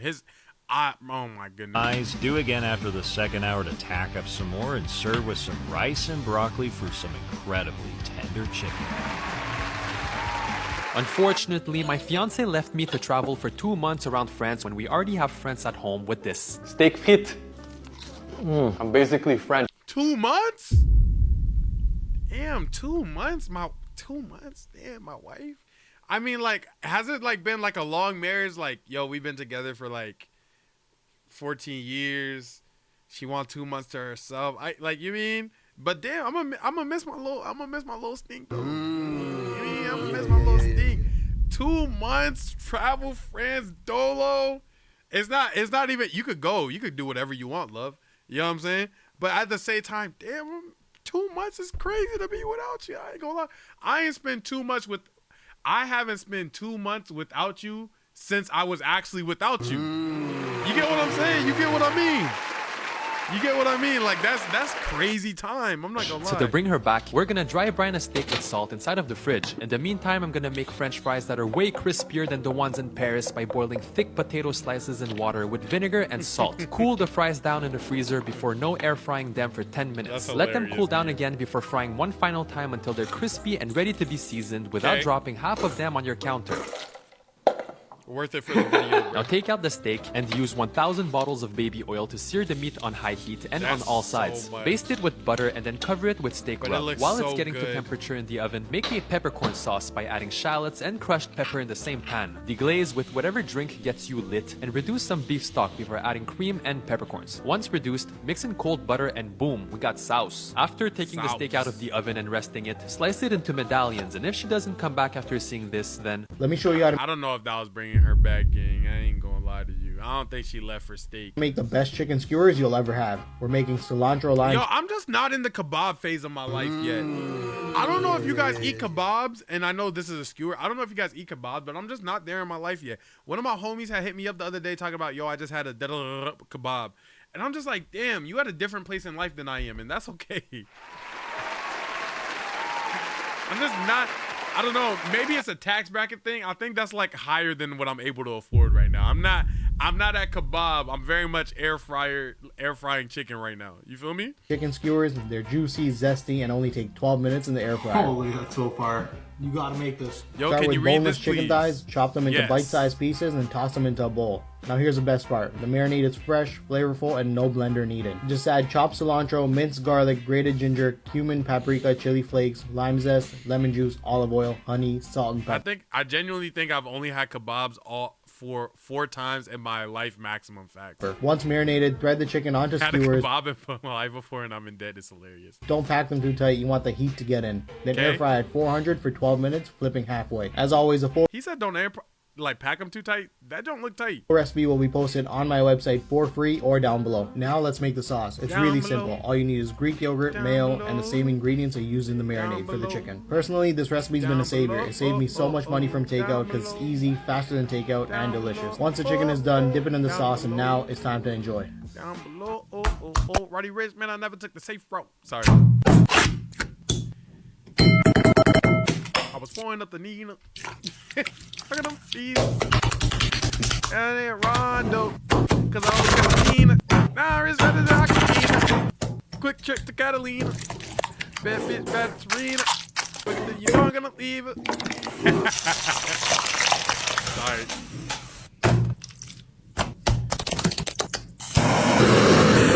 Stanley, are you the birthday? Nah, I don't think I'm the birthday. I think I might could be like I'm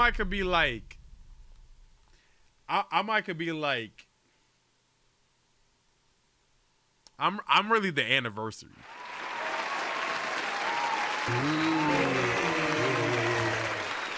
I ain't gonna lie, like I'm not the birthday. I'm really the anniversary. I ain't gonna lie. Like, I don't think I'm the birthday type nigga, but I think I'm the anniversary. Like, however you take that's how you take. I really think I'm the anniversary. Like, he the birthday. He the joke. He the jester. Okay.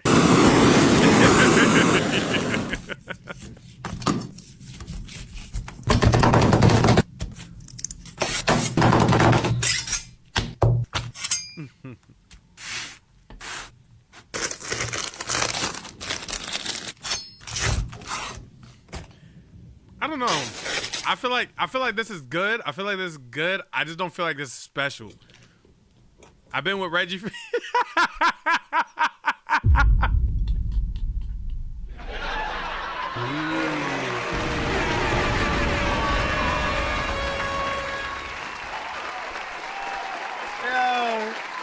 fact that was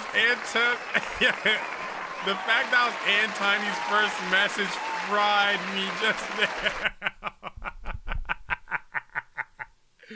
I've been ready for 30 days. I think I'm Clover now.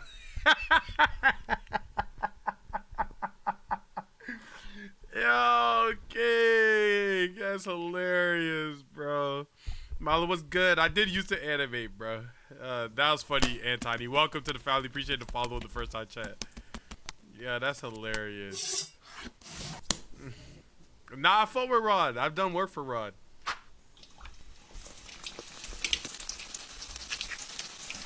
I have no idea what they're frying right now. What is this? Is it cinnamon? No, he's not making a dessert. I have no idea what that is. Stop looking me in my eyes. Ramen? I'm not a fan of this yolk style right here. The only time, like I said, this is acceptable to me is when I'm eating ramen and it's like inside the boiled egg. And it's barely even that. Like, even then, it's still more like, it's more solid than this right here. That was Takis? Ah, I see. This looks so good, though. I might get one of those when I... Alright.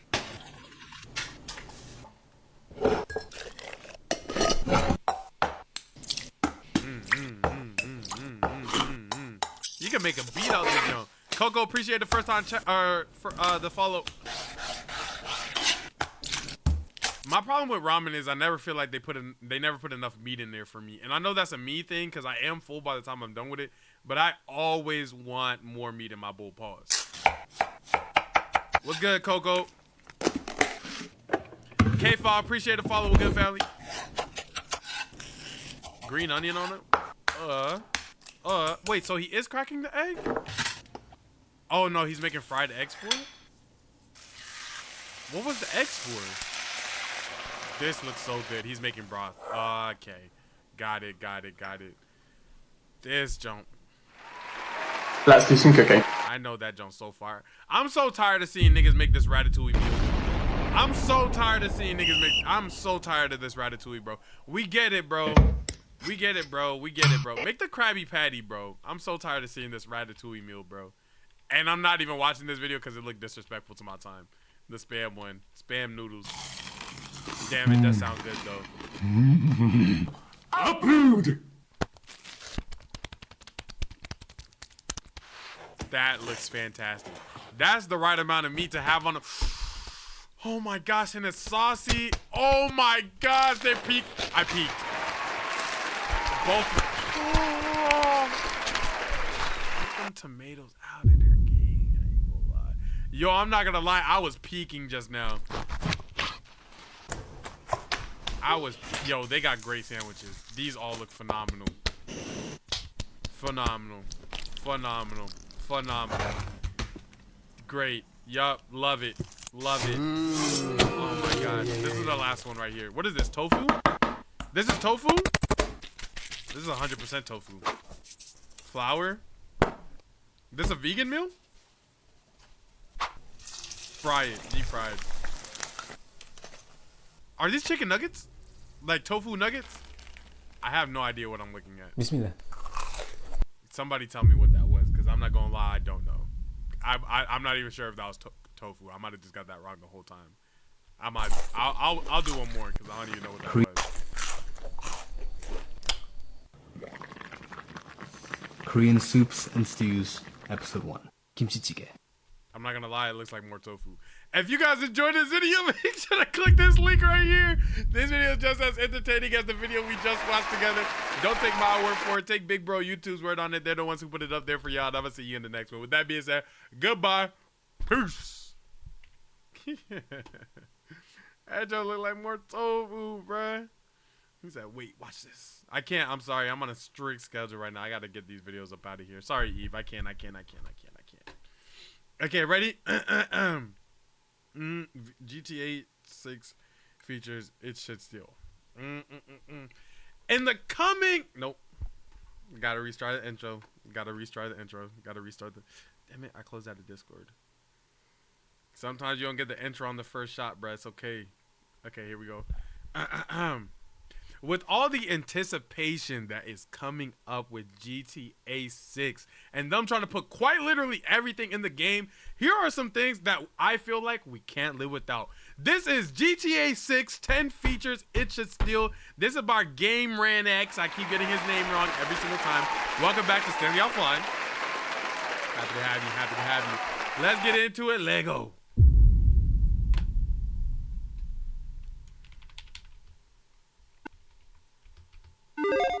Grand good, Theft little Auto Grizz? 6 is on the way, Grizz? and as you know, that means we're gonna get a bunch of new gameplay features. But This jump looks so beautiful, bro. I'm so excited. I never played GTA before. there's actually some specific ones from other games we kind of hope get lifted by Rockstar, maybe.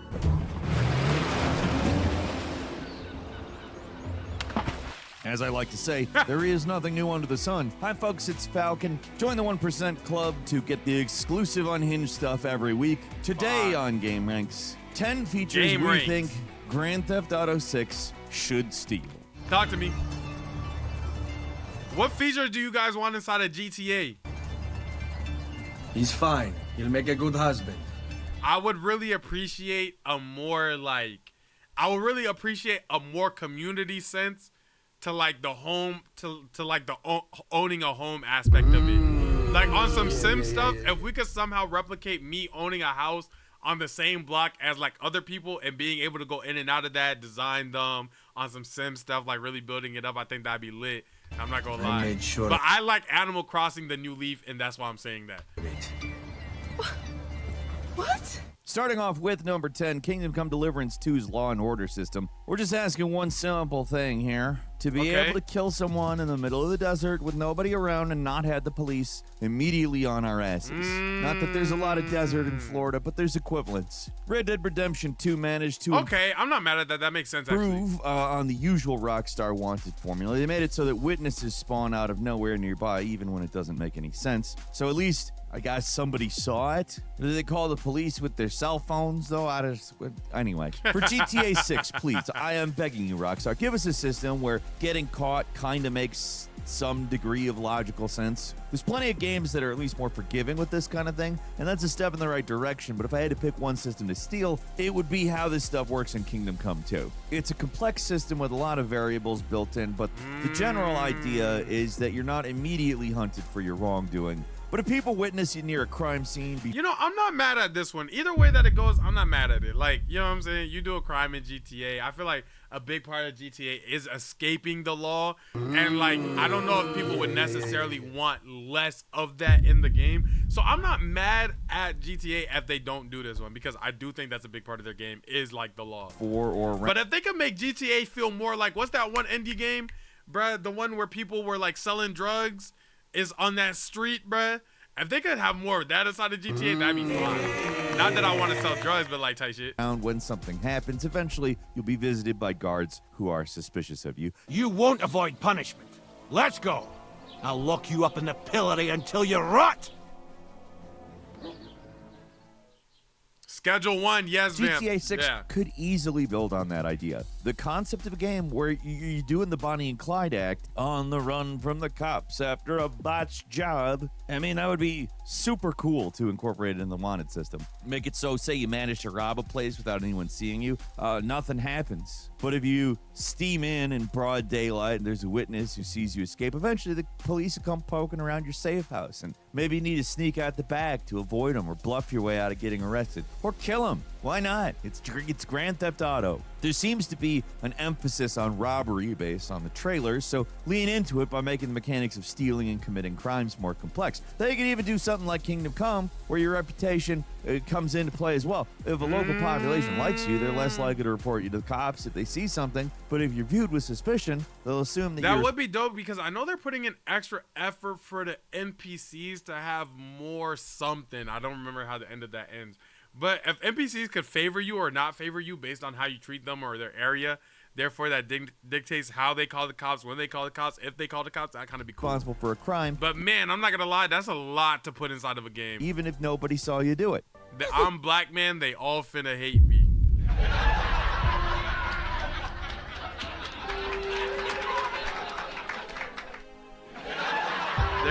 They're finna have the South Park difficulty feature on there. You know the South Park difficulty feature where you predict like how hard the game is based off your skin tone? They better put that in GTA. What you're doing here? Came to steal something, did you? I sincerely apologize to you. I didn't behave properly. What are you playing at? Not... I mean, maybe that's a little bit far. I'm not sure if that's really necessary in a Grand Theft Auto situation, but at very least, I'm asking where there's a system where you can do a crime and get away with it, because rather than hitting the crime button and that having the automatic response of being wanted, some kind of realistic situation implemented, you know? Right. Realistically speaking, the YouTube homepage is inundated with shorts. We actually had a comment I saw yesterday on our latest topic video with a guy saying, I don't see your videos, the YouTube homepage. And as it turns out, there is a way that is at least better, enabling notifications. Oh, if you facts. do that, there's a Ignoring much better chance you'll notifications see our for Stanley videos. Offline. And that's obviously doing us a big favor, and we hope it helps you see something you want to see. Thanks a lot. Yo, what's going on? Where's my mouse at? You know what I'm saying? If you want to, you don't have to. Go ahead and enable notifications for Stanley Offline. It'd be much appreciated. No cap. Thank you so much. All right, let's get back to it. For enabling notifications, let's move on. And number 9, the trespassing system from Hitman. The two biggest rumors around GTA 6 is going to be a lot of interiors to explore. And You that kind of built like me a little bit, Chad, right? you might be able to rob just about anybody if you want. If this ends up being true, it would really benefit the game. Oh, 70% enterable buildings is fire.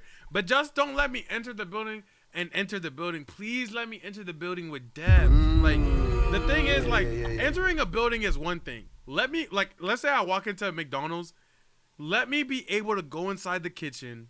Let me be able to go inside the freezer. Let me be able to go inside the office. Let me be able to, like, sit on one of the office chairs. Like, I just, like, yes, let it be enterable, but let it be, like, enterable interaction. Like, let it be, you feel me, more than just you could walk in there and walk out like dead as freezer. They stole some of the stealth mechanics from the World of Assassination trilogy, starting with Hitman 2016. In those games, getting caught in a restricted area, not an instant failure. Instead, if you're caught in a place you shouldn't be, but you're not in the middle of strangling someone or holding a weapon in the open, then instead of immediately opening fire, like in most stealth games, they just tell you to stop and escort you out of the trespassing zone. Sir, you are trespassing. Sir, if you would follow me. You make it this deep into trespassing. Look at where they at. They in Batman cave with icicles hanging down, bro. He make it this suit and a bright yellow suit, bro. Kill this, yo, kill me. If somebody trespassed to my helicopter this far in a yellow road, bro, open fire on him. Don't escort him out, bro. What are you talking It's about? relatively simple, but it is an excellent mechanic, and it makes the world feel more immersive, and it makes Appreciate it, stealth less K-Fog. punishing than Night, it Brody. otherwise would be. Okay, just You're a keep woman, aren't walking you, Eve? along, my friend, and you'll be fine. Everything's cool, okay? Just move along. Hey, no loitering, okay? Either go in or get lost. And number 8 is throwing people in the trunk from sleeping dogs. This has been used in various missions and also Wait, a free what? roam. Wait, what? People in the trunk from sleeping dogs. This has been used in various missions and also a free roam mechanic. Drag somebody to a car trunk of your choosing, press the action button, and you got an unwilling. I'm like 22% sure you basically could do this in GTA RP. Like, you hop on D10, you hop on Phantom Server, I feel like you could do this right now. Passenger. It's a feature that actually goes mostly unused in the excellent and underappreciated sleeping dogs, but it's something that would be perfect for the next Grand Theft Auto. I agree. You can already hijack people and throw them out of a vehicle. Why not throw them into the back of a vehicle? I don't see why you wouldn't be able to do this, I'm not gonna lie. And I feel like this is easy coding. He didn't have to add 2 extra punches, he's already knocked. They didn't have to do that part. He went so crazy for no reason.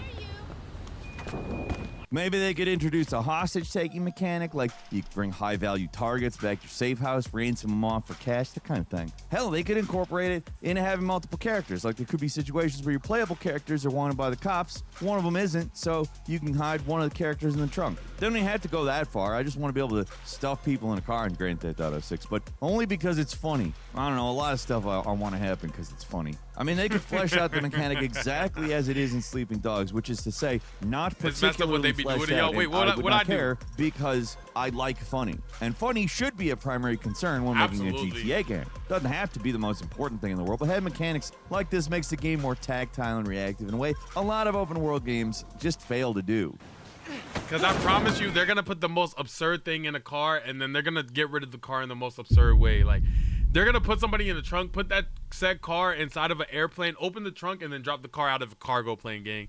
Like, I do think it's gonna add dumb fun to the game. I do think it'll be fun, unfortunately, for the NPCs.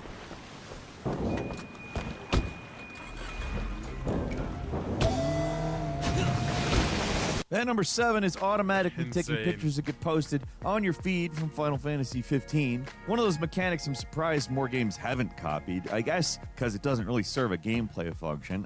If you remember, in Final Fantasy 15, one of your party members would constantly be taking pictures, and when you'd rest at a campsite during the night, they'd share all the pictures they took during the day, which would include group photos and That's glamour fire, shots, though. whatever scenery was being OD should do it. Baldur's Gate has a feature like this, too, and you can make it cinematic. Spider-Man has this feature. I think you should add this, bro. It creates some camaraderie. But the more you let them edit it, too, I promise you people will mess with it. I promise you people will mess with this.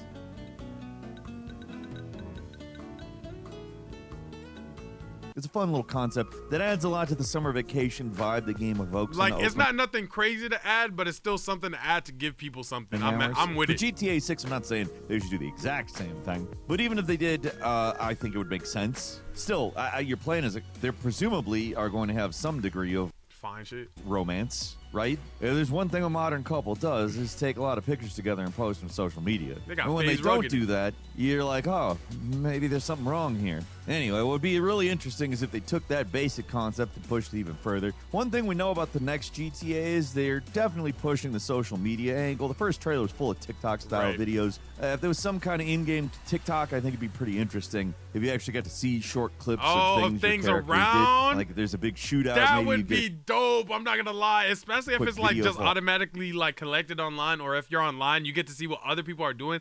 Like, imagine filming nonsense on like another server, but just because everybody's online, you could put like a TikTok on the app and just scroll through that. That might be fire. I'm not gonna lie, bro. highlights of the action as if shot from a cell phone camera. I don't know. Maybe you get into a high-speed chase. You could be videos of your car racing through a neighborhood chased by police. Or they Like, could pull the- imagine you find, like, bro, imagine the RP. Imagine the RP. Your man's gets caught by like the rival gang, and they put him on camera, and they say, hey nigga, twerk or we gonna shoot you. And now your GTA, and now your man's GTA RP character is on there, and you on your phone, and that's how you figure out. So now you gotta go get back. Nah, that. No, I'm with it. Wait, GTA add that, bro. Oh my gosh. Like, yo, you're not imagine you catch your op in GTA and you post up with his body and you tell somebody to come get back. Oh my God. Wait, no. GTA, you got something, gang. I'm not gonna lie. He cooking right now. He's cooking right now. That's fine. the footage from your actual gameplay, but display it like it was taken from bystander. That'd be cool. It'd have to go viral for you to see it, but I mean, Facts, car you- rushing through the neighborhood, making a jump over a house. I My don't know. fault, Coco. It'd be pretty ambitious to pull off, but it'd be a good way to innovate on the whole social media feeds with that we get I agree, bruh. in games now thing. Well, most games just I'm not gonna lie, this sounds crazy. My one addition to GTA, look. At first, you guys are gonna be like, yo, Stanley, you're wild, get out. But once you really sit down and think about all the comedy, I think you guys will really agree with me. My one addition for what they gotta add to GTA, no bull, I'm being dead serious. Baby oil.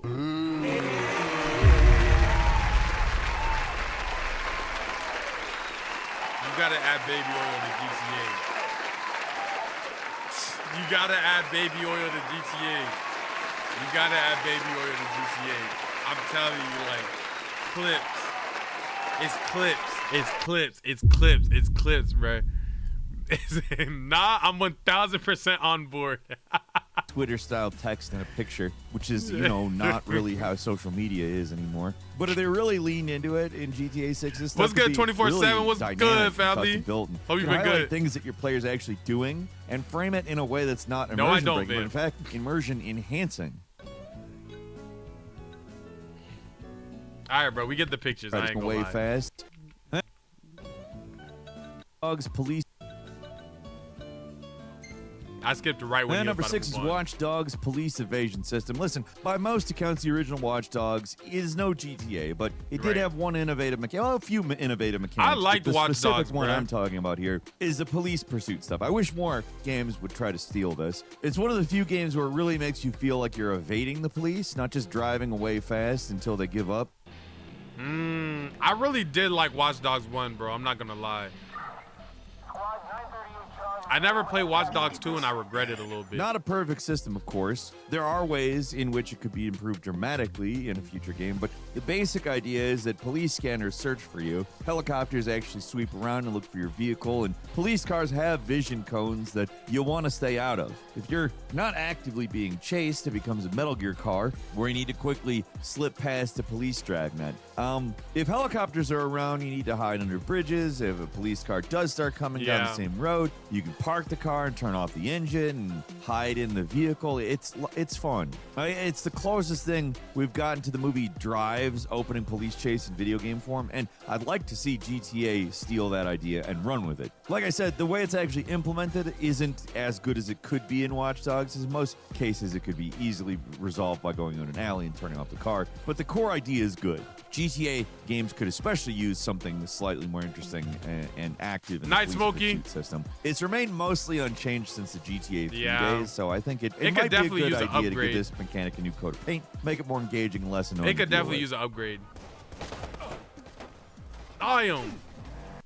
COD is a binary action, either at least like from the Mafia series. In a lot of open world games, getting caught is a binary action. Either get caught or you don't. There's not really anything else you can do once an officer grabs you. But in some of the earlier Mafia games, you had a little more wiggle room. Dang, with a offense. wrench? Oh my gosh, oh my gosh, oh my gosh, oh my gosh, oh my gosh. And man, do I hope GTA 6 borrows that. But for example, in the original Mafia, if you got caught speeding or running a traffic light, then the police can be bribed to get them off your back. It's something a little more blatant than what we'd see today, so don't expect GTA 6 to have Jason whip out a fat sack of cash and make it rain on a cop pulling you over, but maybe they can have Lucia flirt her way out of a one-star wanted level, or have Jason use military connections to walk his way out of unrest. I don't know. That's actually not bad, I'm not gonna lie. But like, maybe like later into the game. Okay. Ticket issued. Go back to your patrols. You better turn Maybe, that body cam on. Higher wanted levels could go to more drastic measures, like you could trade them some expensive loot to look the What's other good, way. Or Dawkins? have Lucia Dawkins? direct the cop with her feminine charms or something. Have Jason sneak around and choke him out. Sky's the limit. All I'm asking here is they make it so getting caught isn't immediate busted, and we actually get some way to avoid going to jail if the wanted level isn't too high. Obviously, caught. if you're a murderer, Better not. probably harder to wiggle Shorty your in way the out crib of that. touching on It's me, another she better mechanic though. stop. It's not strictly Like, necessary, going but through a man, lot would of it be nigga, I'm more still gonna fun. get to some And that's money. what these She games wanna are supposed to hum be on the about, bed, right? like, girl, Or you really better just get to games jumping, she in more like a general. bunny, and And all number of my 4 niggas, they is throwing funny money side. on the ground like in Assassin's Creed 2. Speaking of throwing money around, I want to be able to toss some cash around like your Ezio from Assassin's Creed 2. Just something viscerally satisfying about throwing cash around. Really only thing for causing distractions and creating chaos. But come on. I think it would be perfectly in character for you to be able to make it rain on command and then Yo, I'm trying to go outside and throw 100,000.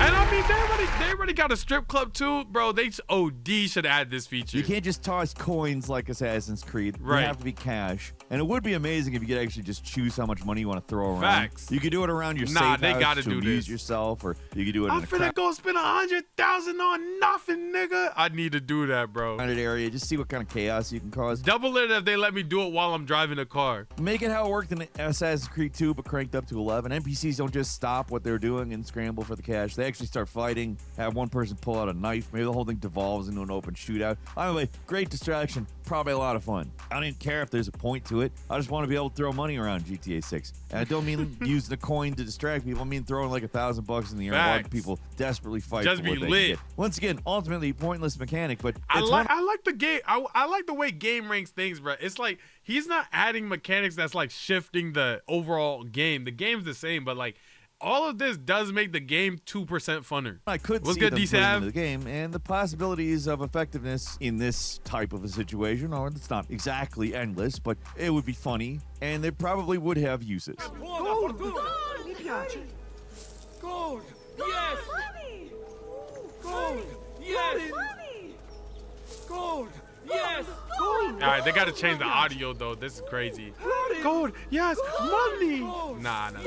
And number 3 is switching characters mid-mission from Rise of the Ronin. One of the more underutilized mechanics from GTA 5 was the character swapping. It was well done for the open world, but mid-mission swapping was pretty rare. And when it did happen, it was only during scripted moments that they were rare. But the big heist missions, I mean, they had it, and it was cool when it happened, but it was rare for long stretches. For the next game, I want to expand on it. Borrow from a really unexpected source, too. Rise of the Ronin. One of the many mechanics in that game is the ability to swap between yourself and another playable character on the fly.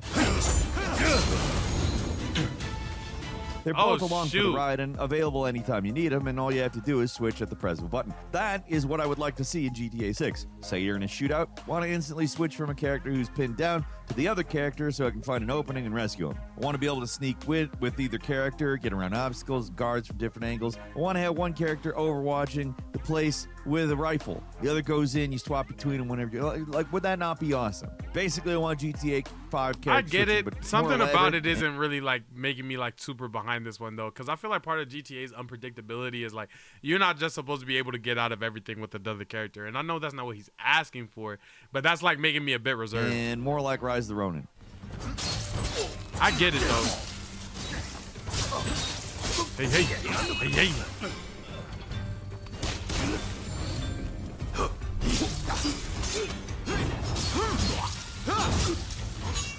Yeah, number 2 is Final Fantasy 15's auto drive mechanic. Another mechanic from this game that needs to be in GTA 6 is, set a destination and let your partner drive. Basically like taxis from GTA 4, only you can do it anytime. Everything in order? Yep.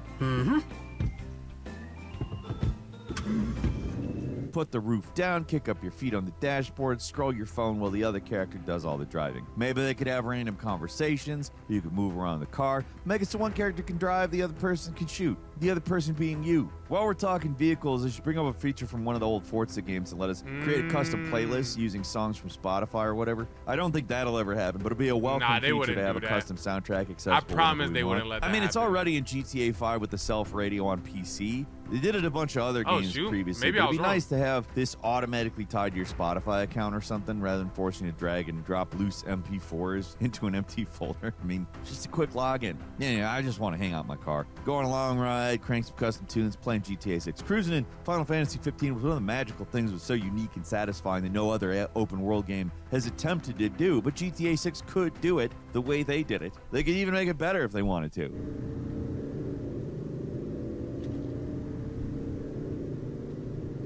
And number 1, I think you should be able to be a low-level drug dealer like Schedule 1. Originally, I was thinking they should add... Oh my gosh! Oh my gosh!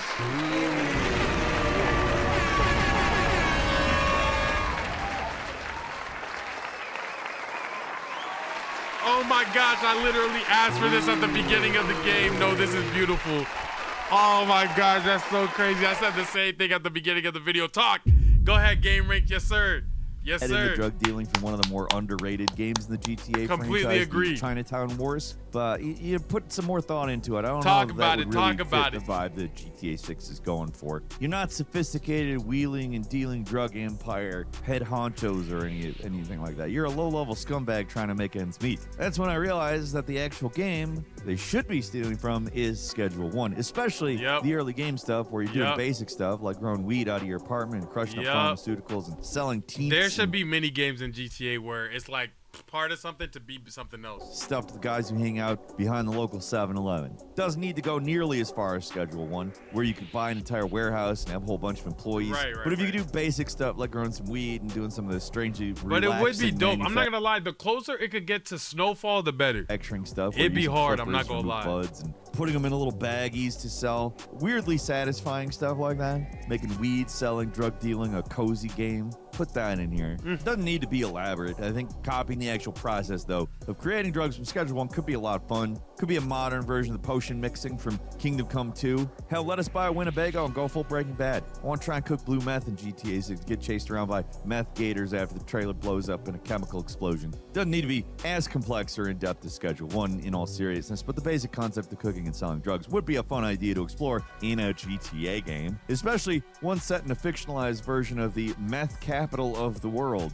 That's all for today. Hey, watch out, bro. Watch how you talk about Florida game ranks. I ain't gonna lie. But if you guys enjoyed that video, I like these ideas. Make sure to click this video right here. It's just as entertaining as the video that we just watched together. Don't take my word for it. Take Big Bro YouTube's word on it. They're the ones who put it up there. And I'm gonna see y'all in the next one. With that being said, goodbye. Peace. Ooh, someone beside me. I forgot this was the last video.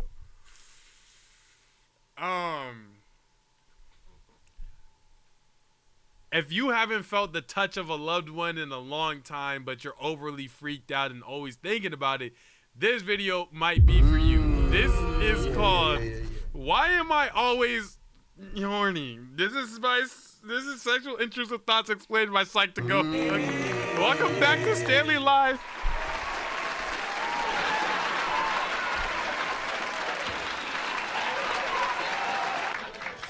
Alright, let's get into the video. Let's go, man. Let's go, bruh.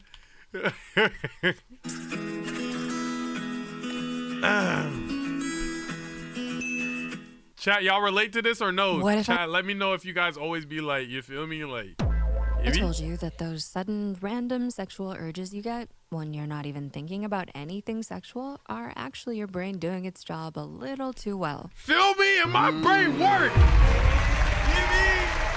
And ain't nothing wrong with that. And that, hey, first and foremost, are y'all gonna blame me for, because my brain operates the proper way? We can't have properly operating brains? I don't think that's crazy. I don't think that's crazy. You know what I mean? Talk to me, Maybe it hits when you're scrolling your phone, watching a show, or just Right. laying in bed out of nowhere. And you think, where did that come from?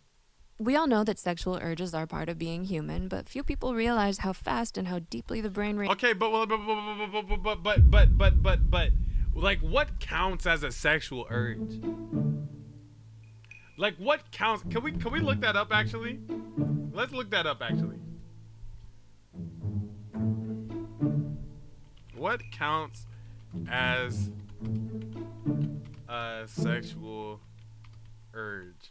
Like, is it strictly cracking something? Is it strictly like wanting to like get, like, you mean? Like, what counts? Let's see.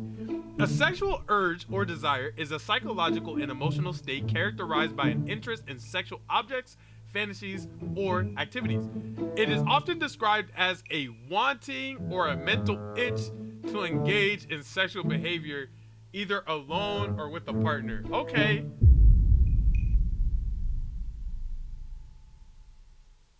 You guys gonna blame me because my brain worked? Who cares? Who cares? You mean, say, man, that's just because the brain worked. I don't know what this poll is, but I'm gonna assume that you guys agreed with me. Do we relate to this? I'm gonna lie to YouTube and said everybody said yes.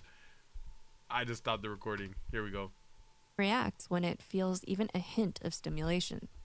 Sometimes before you even register what's happening. Let's break down Sometimes what's going off the on wake inside up. your body and mind when these urges strike out of nowhere. Okay. Your brain fires first. Here's something fascinating. Sexual arousal can begin in less than 0.2 seconds. Damn! I'm not gonna lie, that's actually OD quick. Faster than you can blink. That's That means crazy. your brain can light up before you're even aware of what you saw or felt. It literally reacts before you do. A small part of your brain. How do I know that it was? How do they measure that? How do they? There's no way they have. Are they measuring like a neuron firing? The hypothalamus works like an automatic sensor, scanning for cues that might signal Right, saved. pleasure, safety, or attraction. Okay. Sometimes that cue is obvious, a scent, a sound, or a passing thought. Other times it's subtle, like seeing warmth in someone's expression or even remembering a touch.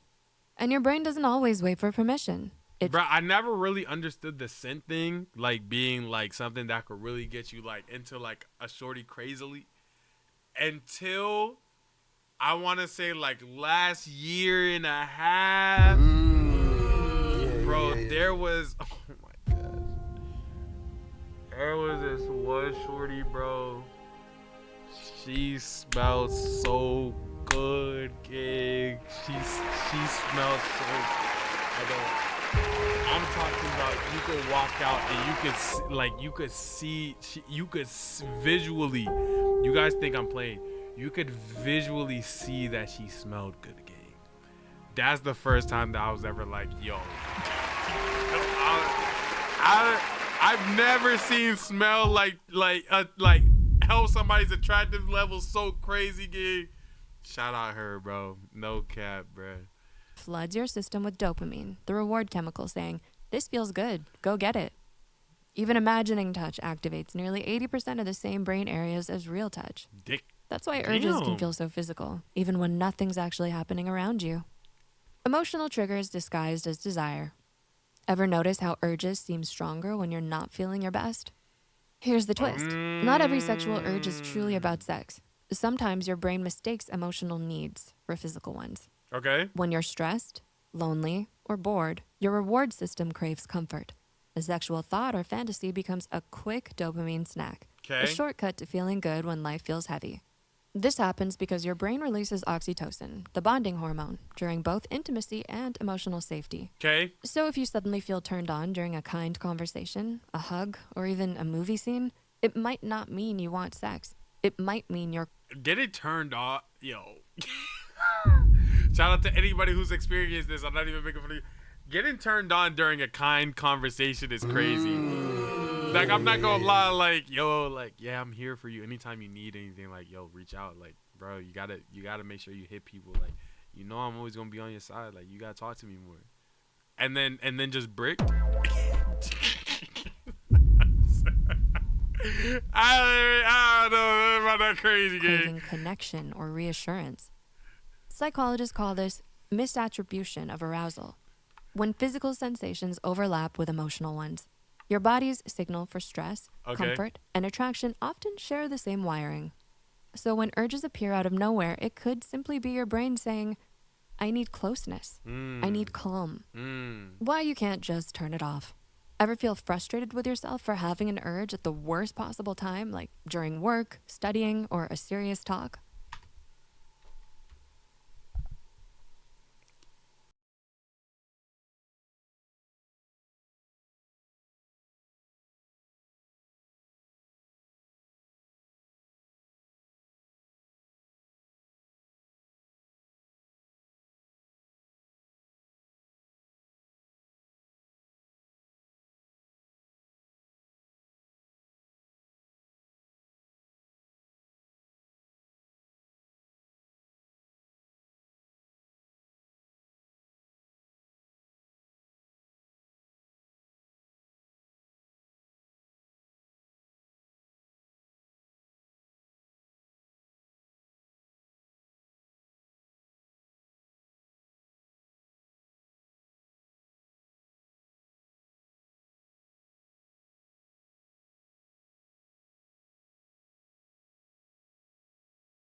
Not staying on the side that it's supposed to stay on.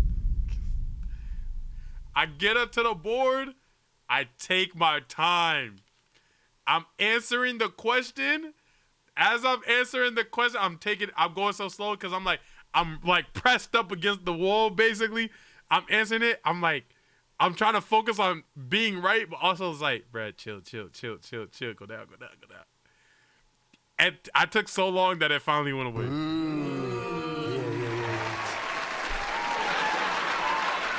Real story. I promise on my life. Real story, gang, on my life, bro. That junk was so trash, bro. It was so trash. It had nothing to do with nothing, bro. That was literally one of the worst experiences of my life. Like, that shit scarred me, bro. You tell yourself, stop thinking about it, but the thought only gets louder. That's because urges aren't about willpower. They're biological signals, not moral ones. Was she bad? I Your was brain answering the math evolved question. to make sure the species survives. So those signals can fire even when you're trying to focus on work, school, or just existing. It's not you being weak, it's your biology doing I don't what it even was know designed to DR. do. But here's the good news. You can train your brain to handle these signals with calm awareness. Hey! Your prefrontal cortex, the logic center of your brain, helps regulate that energy when you acknowledge the feeling instead of fighting it. Think of it like a phone ringing. You can't stop the sound, but you can decide whether to answer or let it go to voicemail. Yeah, for sure. Awareness gives you that choice, For without sure. shame and without losing control. For sure. Mindful regulation. When you get a sudden urge, try this. Pause and ask, what's my body or mind trying to tell me right now? Maybe you're craving comfort. Maybe you're tired. Or maybe it's just your brain releasing energy. Noticing that moment, without shame, activates self-awareness and strengthens impulse control. Simple practices like mindfulness, journaling, or deep breathing help the body process the feeling instead of letting it hijack you. You don't have to fight your urges, just understand them. Awareness is control in its calmest form. So the next time you feel a sudden sexual urge, don't panic or shame yourself. Your brain is simply sending a message, one that's been evolving for millions of years. Those urges don't define you. They're just signals from your biology. And when you understand what they really mean, you gain control, not by suppressing your desires, but by listening to them with awareness. Remember, you are not your urges. You're the one observing them. So what about Sorry, you? D-Sap. Have you ever noticed It's your urges 122 feeling for me. stronger during certain moods or moments? Absolutely, I ain't gonna lie. But it's like, it's not about being freaked out or not. You feel me? Everybody got a side to it. Everybody got a side to it. It's about how you react in such situations. You get what I'm saying? And it's like, if you have like control, it don't matter, bro. Controlling the way that your emotions make you feel is one of the most important things in the world. I'm not gonna lie. And that's why it goes directly into why you feel sexual urges without wanting sex. This is my psych to go, same video. You didn't see that transition coming. You thought we were done. Nah, we here. We here. We exploring your body today. Your body specifically is what we're exploring today. Let's get into it, man. Before we begin, here's a quick reminder as to why Psych2Go exists. Our mission is to make psychology easier to understand, more compassionate, and a little less lonely to explore. Yes, we y'all. create these videos to help people better understand themselves and the people around them, and to make the journey of being human feel a little less confusing. Free me. If you'd like to support our work, consider subscribing to help us reach 15 And subscribe to million Stanley Live subscribers. as well if you it haven't. truly means a lot. In return, we'll keep exploring topics that aren't often talked about but really deserve to be. Now, let's get Feel me, into fam? today's topic. Have you ever experienced a sexual urge that Yes! Yes! Oh my gosh, yes. Oh my gosh. Oh my gosh, yes. Yes, I have. Sorry. They were asking me a question and I was answering the question. With respect though. You know what I'm saying? Yes, I have, but with respect. And I'm only admitting to it because it's best for one of us to take the lead on these conversations. seemed to come out of nowhere, but you didn't actually want sex? Maybe your body suddenly felt aroused, but your mind wasn't interested, or a random sexual thought appeared while you were focused on something completely unrelated. Like, you guys gotta know, like, I'm about 2 years, like, I'm good, and I'm like, I mean, even like relationships and I've had everything, all types of stories.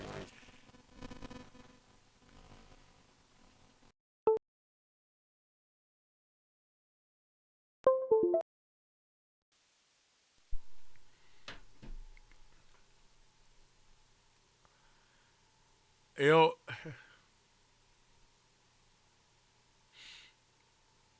Good. Except my ears. Okay, it's good. But yeah, bro, I'm not gonna lie, especially with like how like just previously relationship ended, all that type of stuff. I haven't really been on talking to nobody for the last 2 years, right? And I think I'm coming up on 2 years of it, like right now, actually. Like I think next month will be 2 years.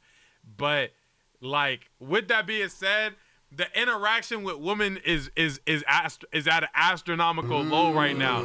So like I'll be like, damn, I want a shorty, and then I'll be like, damn, no, I don't. So like I'm not gonna lie, I be going through these right here, bro, where it's like, damn, that just sound fire right now. Actually, never mind. Interested, or a random sexual thought appeared while you were focused good, on River? something completely unrelated. Experiences appreciate like the this first time can feel chat. confusing. Some people even worry it means something about their character, desires, or intentions. But in many cases, what's happening has less to do with what you want and more to do with how the brain processes stimulation, stress, and automatic thoughts. What's good, Veron? Your brain generates thousands of thoughts every day, and your body often reacts to signals before your conscious mind has time to interpret them. Got it. And sometimes those signals include sexual ones. So today, let's explore why you can sometimes feel sexual urges without actually wanting sex. Understanding the difference between sexual desire and sexual urges. Have you ever felt your body react even though your mind wasn't interested? Maybe a sudden sexual thought. Feel me? It's literally the epitome of my mind's telling me no, but my body's telling me yes. You hear me? It's literally the epitome of that, right? No, yeah. Or your body feels aroused, but you don't actually want sex. If that happened to you before, you're definitely not the only one. Experiencing this can feel confusing. One reason is that sexual desire and sexual urges are not the same thing. Okay. Sexual desire is the psychological interest in intimacy or connection. It's the feeling of wanting to be close to someone in a romantic or sexual way. Okay. Sexual urges, on the other hand, are more physical and automatic. They can appear as sudden arousal, intrusive sexual thoughts, or a physical sense of tension pushing towards stimulation. I think I'm more in that desire route. I just really like being around like the best word that I could come up for it. I'm pretty sure there's a better word for it. I just really like being around the tension of it. Like, you know what I mean? Like it actually happens. It's like, okay. But like on the flip side of that, it's like, you know what I mean? The good vibes of it. I love being around the good vibes of it. No release. The key difference is simple. Desire is about wanting. You might be gay. Because I love women. Urges are signals from the body and brain. He said, Dave, Because that these quick? systems The analysis off rip? are connected but not identical, they don't always activate at the same time. Okay. That's why someone can experience a sexual urge even when they don't actually want sex. But that raises an interesting question. If you don't actually want sex, why would your body trigger an urge in the first place? There are several reasons that this can happen. Show me and something. The first one has to do with how your brain processes information. Okay. 1. Your brain processes signals automatically. One reason is that your brain is constantly scanning the environment for cues related to reward, pleasure, and attraction. Things like body language, scent, voice tone, or visual features can I was going to say, I'm not going to lie, I'd be daydreaming. Does that count? Activate parts of the brain involved in arousal and motivation. In fact, the brain can begin processing attraction in less than a second, often before you consciously notice what Is that where love at first sight come from? That has to be where love at first sight comes from. you saw. The important thing is that this process often happens without you realizing it. Psychologists call this automatic processing. When the brain Why am I hard right now? Crying emoji, crying emoji, crying emoji, crying emoji, crying emoji, crying emoji, crying emoji, crying emoji, crying emoji, crying emoji. That's from Daikin. Get back on the bench, bro. reacts to certain signals before your conscious mind has time to interpret them. Areas like the hypothalamus and the brain's reward system can activate before your conscious mind even realizes what's happening. Because of this, the body may briefly respond to a stimulus even if you have no intention or interest in acting on it. In other words, your brain sometimes reacts first, and your conscious mind catches up later. But automatic reactions are only part of the story. Sometimes the source of these urges comes from your own thoughts. 2. Sexual thoughts are one type of intrusive thought. Your mind generates a constant stream of spontaneous thoughts throughout the day. Some are helpful. This is where I reside. This is where I reside. You know how I be telling y'all I'm an overthinker? I told you it's not necessarily all about bad stuff. Like, it could be about like figuring out good stuff for my job. It could be me just thinking about how grateful my life is going. It could be me trying to come up with a solution to a problem. It's thinking in all capacities, and all capacities also include, you know what I mean? So but I just be literally all the time, gang. Some are random, and some are uncomfortable or unexpected. Psychologists refer to these as intrusive thoughts, which are thoughts that appear automatically in the mind even when they don't reflect what Yeah, I be someone having actually problems wants. sleeping. Intrusive thoughts can include many Or not things. sleeping, but I have problems like staying asleep. Embarrassing memories, fears, aggressive ideas, or sexual thoughts. Maybe a random sexual thought appears while you're studying, in a meeting, or even while watching something completely innocent. And interestingly, the more someone tries to suppress a thought, the more it's likely to return. So a sudden crazy, sexual bruh. thought doesn't necessarily mean you desire How come when I was in 11th grade trying to suppress some test answers, it didn't come back? How come only when I'm trying to suppress these thoughts, that's the ones that come back? What's up with that? Somebody do the science on that. Why did those suppressed thoughts come back? Sometimes it's simply your brain producing a random mental event. But thoughts aren't the only thing that can influence these urges. Your emotional state can also play a role. 3, stress can increase sexual urges. Another reason sexual urges sometimes appear is stress. When people feel overwhelmed or mentally drained, the brain often looks for quick ways to relieve tension. Sexual stimulation can activate dopamine and endorphins, chemicals associated with pleasure and emotional regulation. Because of this, the brain may generate sexual urges as a way of temporarily reducing stress. But that doesn't always mean someone actually wants intimacy in that moment. Right. Sometimes it's simply the nervous system searching for relief from pressure. And sometimes the confusion happens because the body and mind don't always respond in the same way. 4, your body and mind don't always sync. One of the most misunderstood things about sexuality is that physical arousal and psychological desire are separate processes. Arousal is the body's physical response. Desire is the mental or emotional interest in sexual connection. And these two systems don't always activate at the same time. So it's possible for someone to feel physical arousal without wanting sex, or to want intimacy while their body hasn't responded yet. Psychologists sometimes call this misattribution. Like in layman terms, it's like if like you was trying to like do it and like jump won't working, it's like, dang, shorty, I really would, but like I don't got another round in me. It's not me though. It's like my brain hasn't caught up to my body.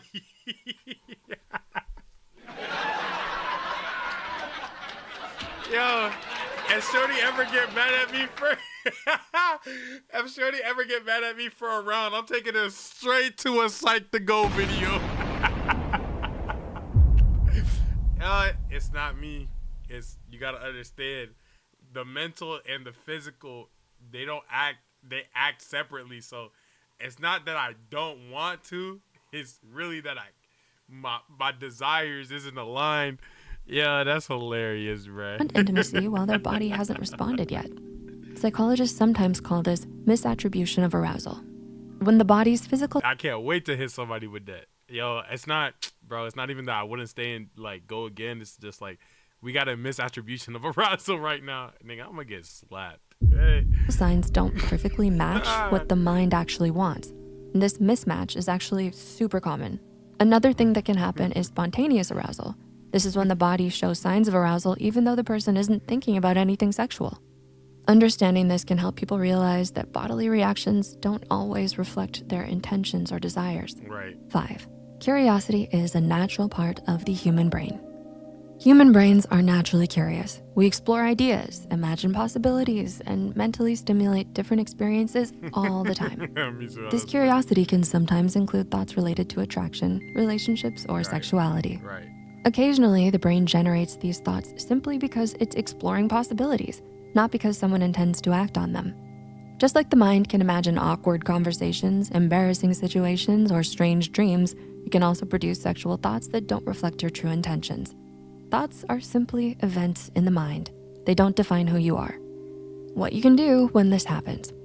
So, what can you do if you experience a sexual urge that you don't actually want? One helpful step is simply acknowledging the feeling without judging yourself for it. Right. Because urges often come from automatic brain processes. I just be like, hey, I'm not gonna lie. I be straight. Hey, I'm not gonna lie, gang. Not right now. Yeah.